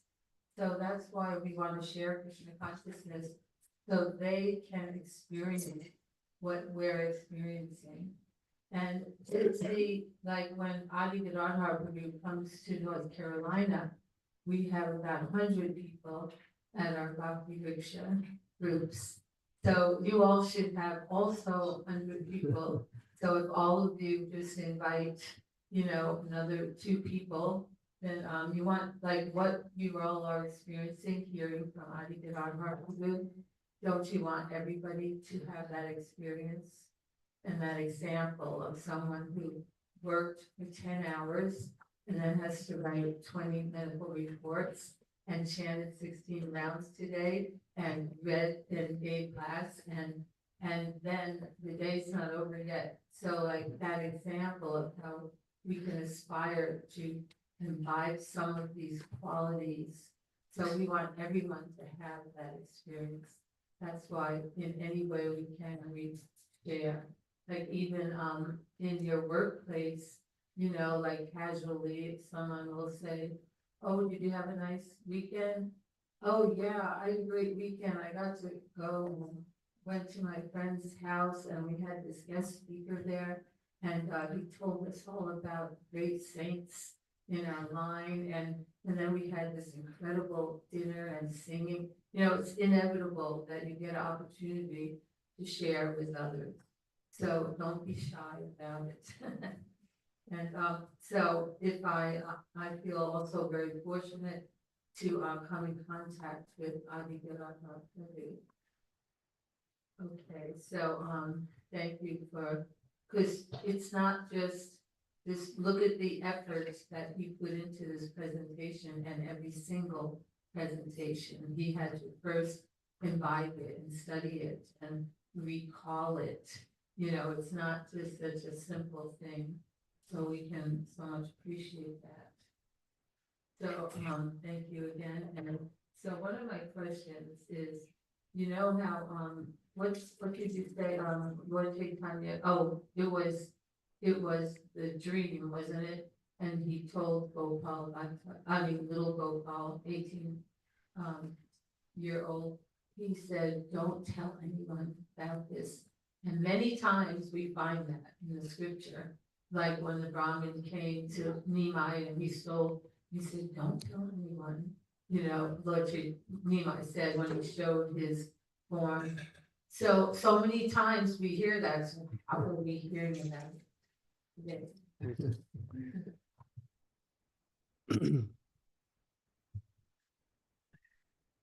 Hare Krishna.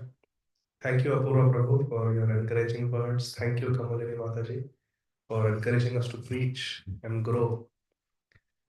Hare Krishna.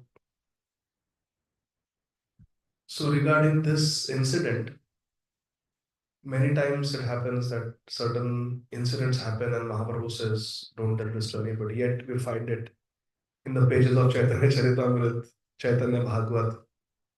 So it is mentioned that at that time when Mahaprabhu was performing the pastimes, he didn't want Venkata Bhatta and his wife to know that, you know, you will be coming to Vrindavan, you will be working under Rup and Sanatan Goswami.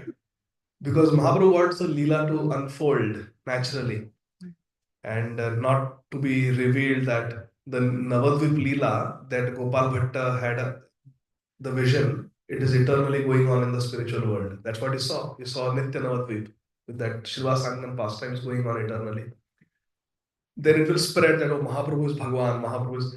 So Mahaprabhu doesn't want to spoil the Leela when it is unfolding, but sometimes out of his love for his devotees, he may overstep and reveal and then say, okay, only for you.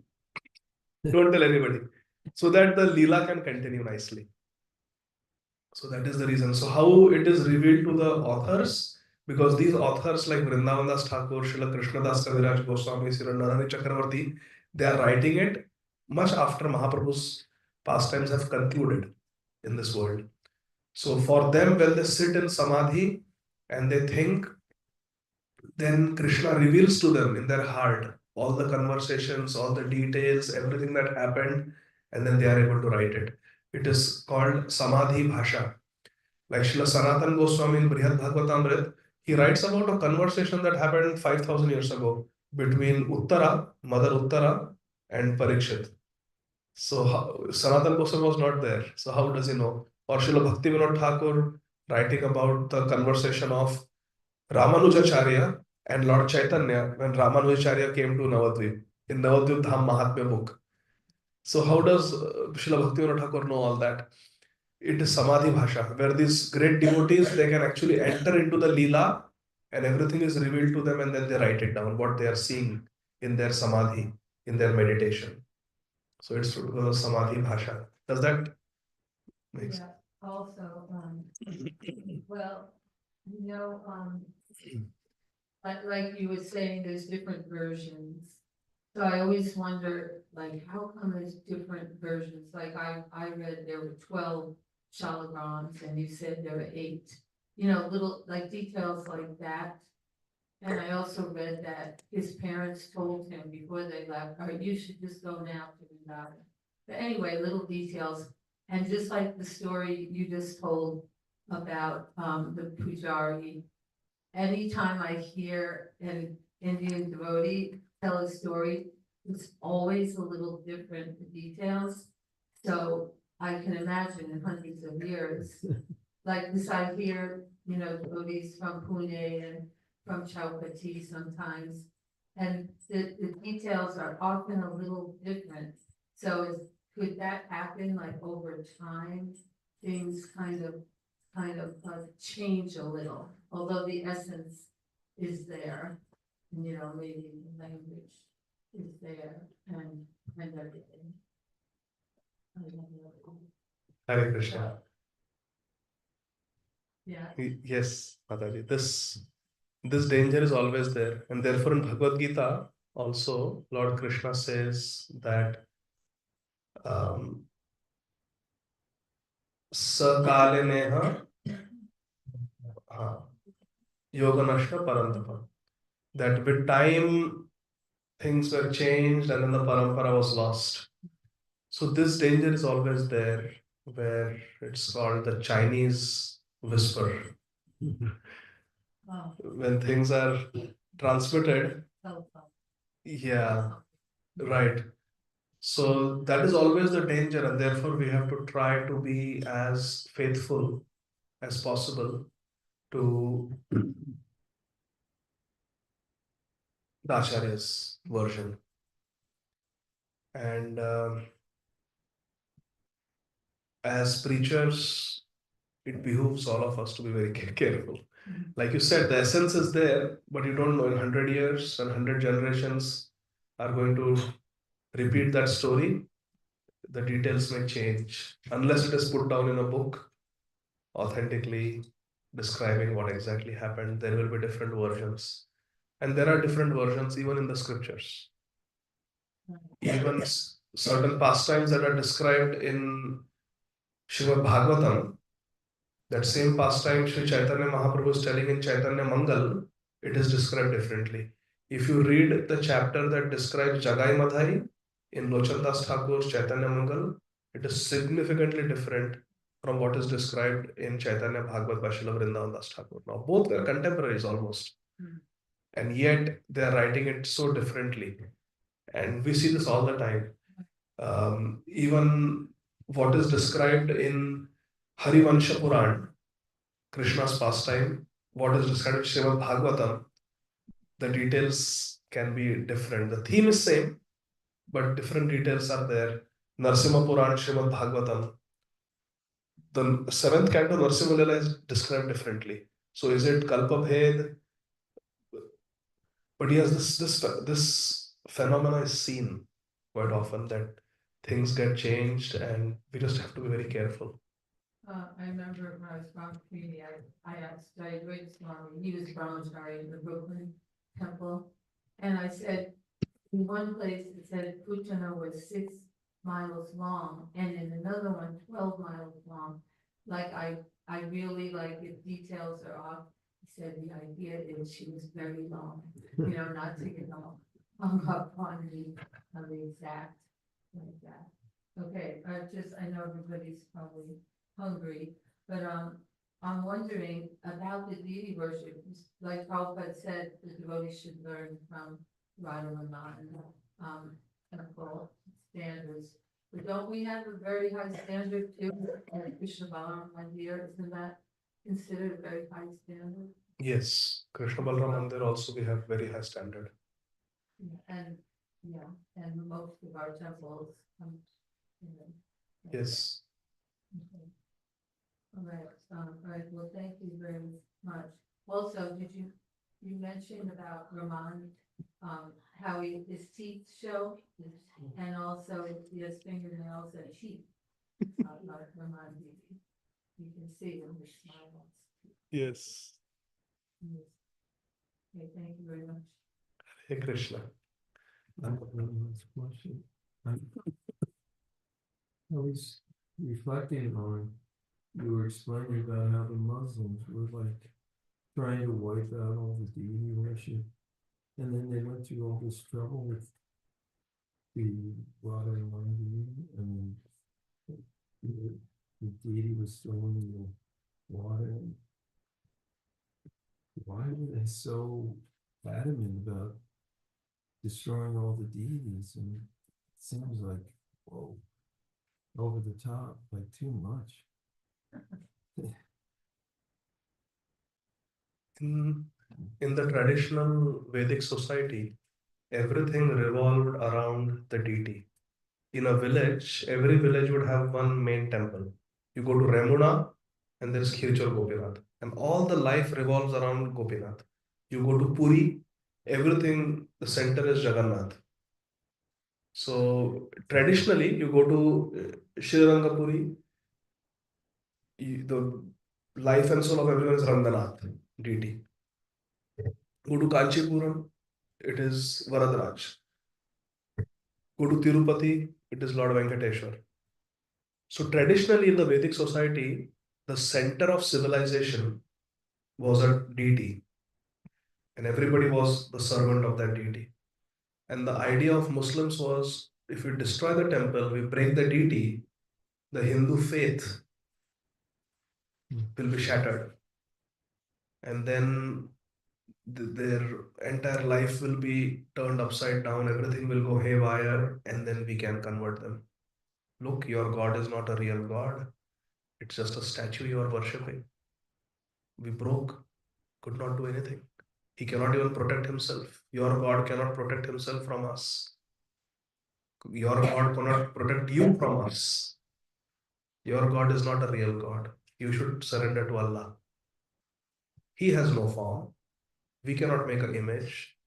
Making an image of God is bogus. So they would just attack the core of our Shraddha, because Bhakti rests on Shraddha. Adav Shraddha, Tatha Sadhu Sangata Bhajana Kriya Anartha Nivritti.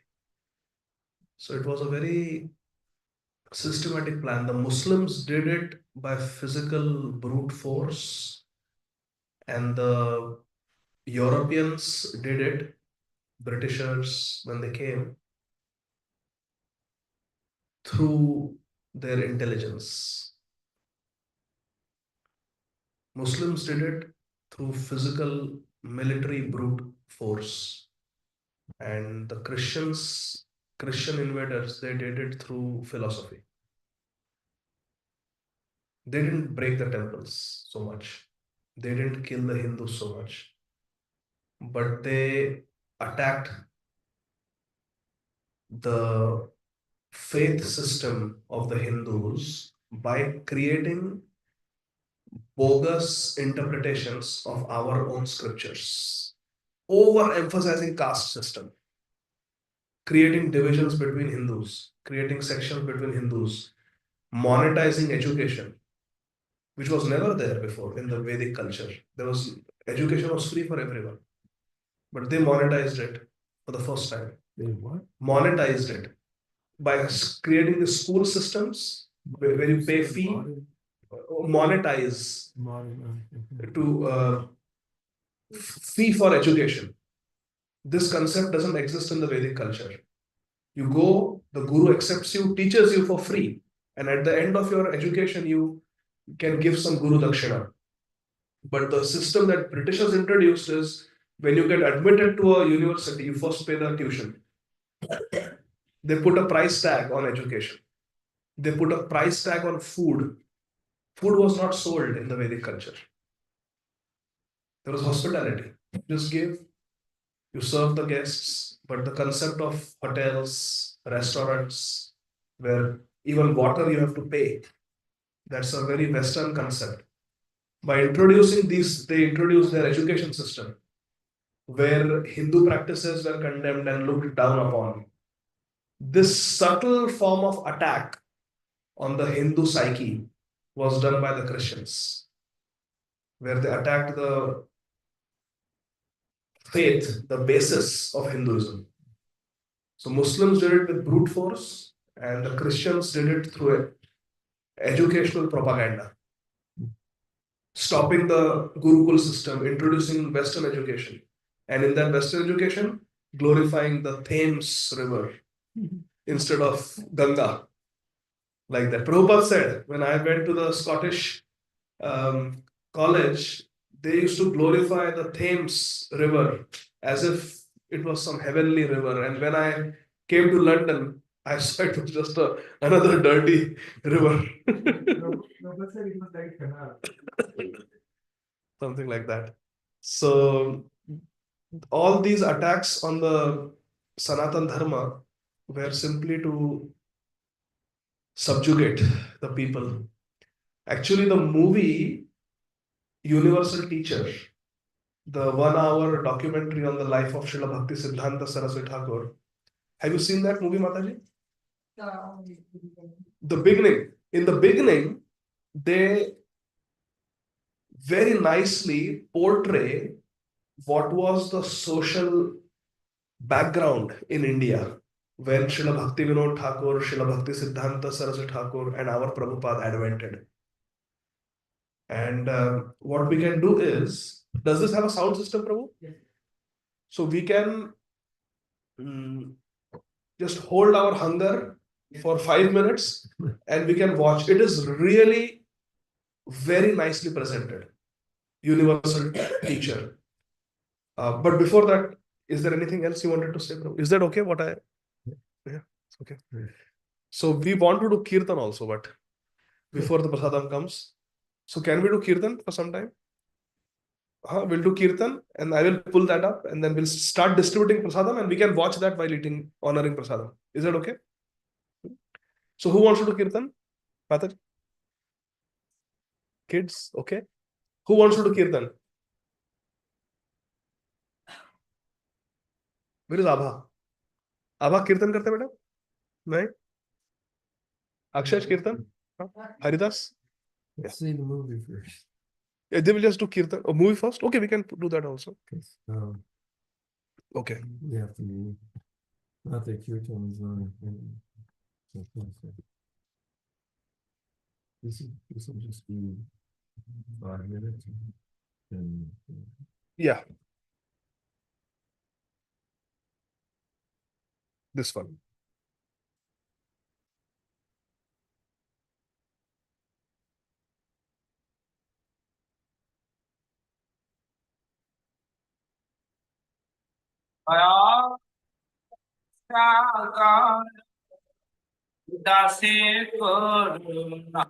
I'll just fast forward a little bit so that in the intercept time.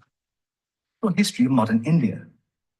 In the remote village of Sridham Mayapur, on the banks of the sacred Ganga in West Bengal, there resided a distinguished personality who would, in due course, do more to help raise the consciousness of human civilization than that of any other person of his time. On March the 7th, 1918, Srila Bhaktisiddhanta Saraswati Thakur Prabhupada, adorning the saffron robes of a mendicant, accepted the renounced order of life to Dandi Sannyas. He then raised the clarion call of Sri Krishna Sankirtan at Sridham Mayapur with Kartala Mridanga that would eventually be heard in every town and village around the world.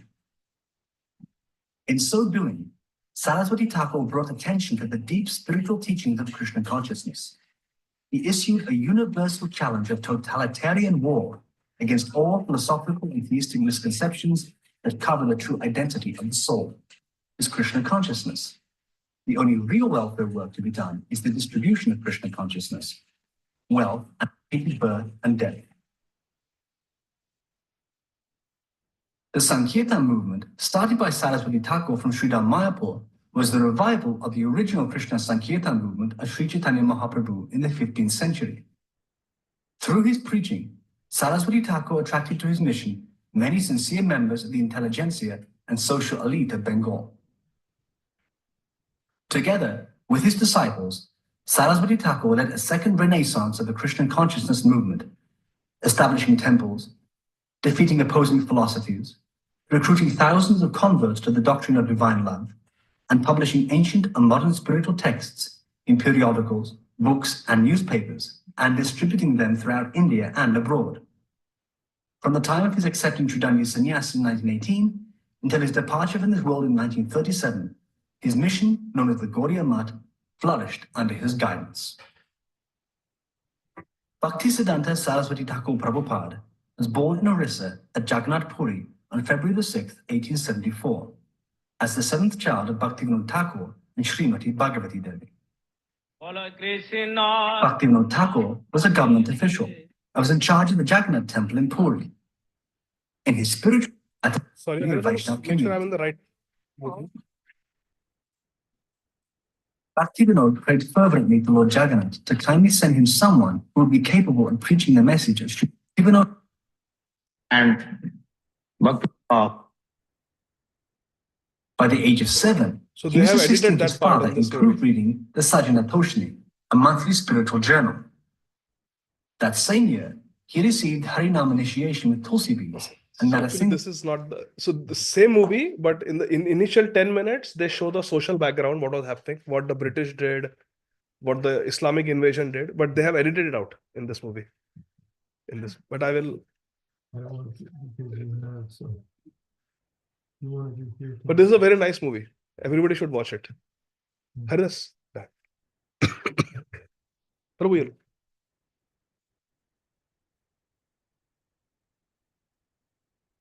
Hare Krishna.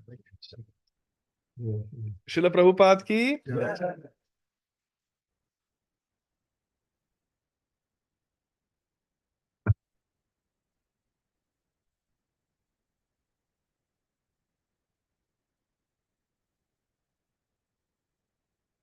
We want to invite everyone tomorrow to the program with Diana Prabhu and Sri Yusu. We like the room. It'll be Yes, everybody is invited. Yeah, they will all come. Sunday feast, they will come. All of us will come. what time? Sunday feast, usually we come around 4:30. For the kirtan? Gaur Aarti starts at 4 o'clock. Hmm. Before that, there is Tulsi Aarti, Uh-huh. starting at 3:30. And the lecture starts at 4:40 and goes for 1 hour till 5:45. Then there is another Aarti and then Prasad after announcements. Thank you very much for a very enlightening program. Your Sunday is very much appreciated. Hare We Krishna. hope to come back very soon. Thank you. And come to all of them. We'll have few minutes kirtan, then prasad. Start better. Haridas. Vishnu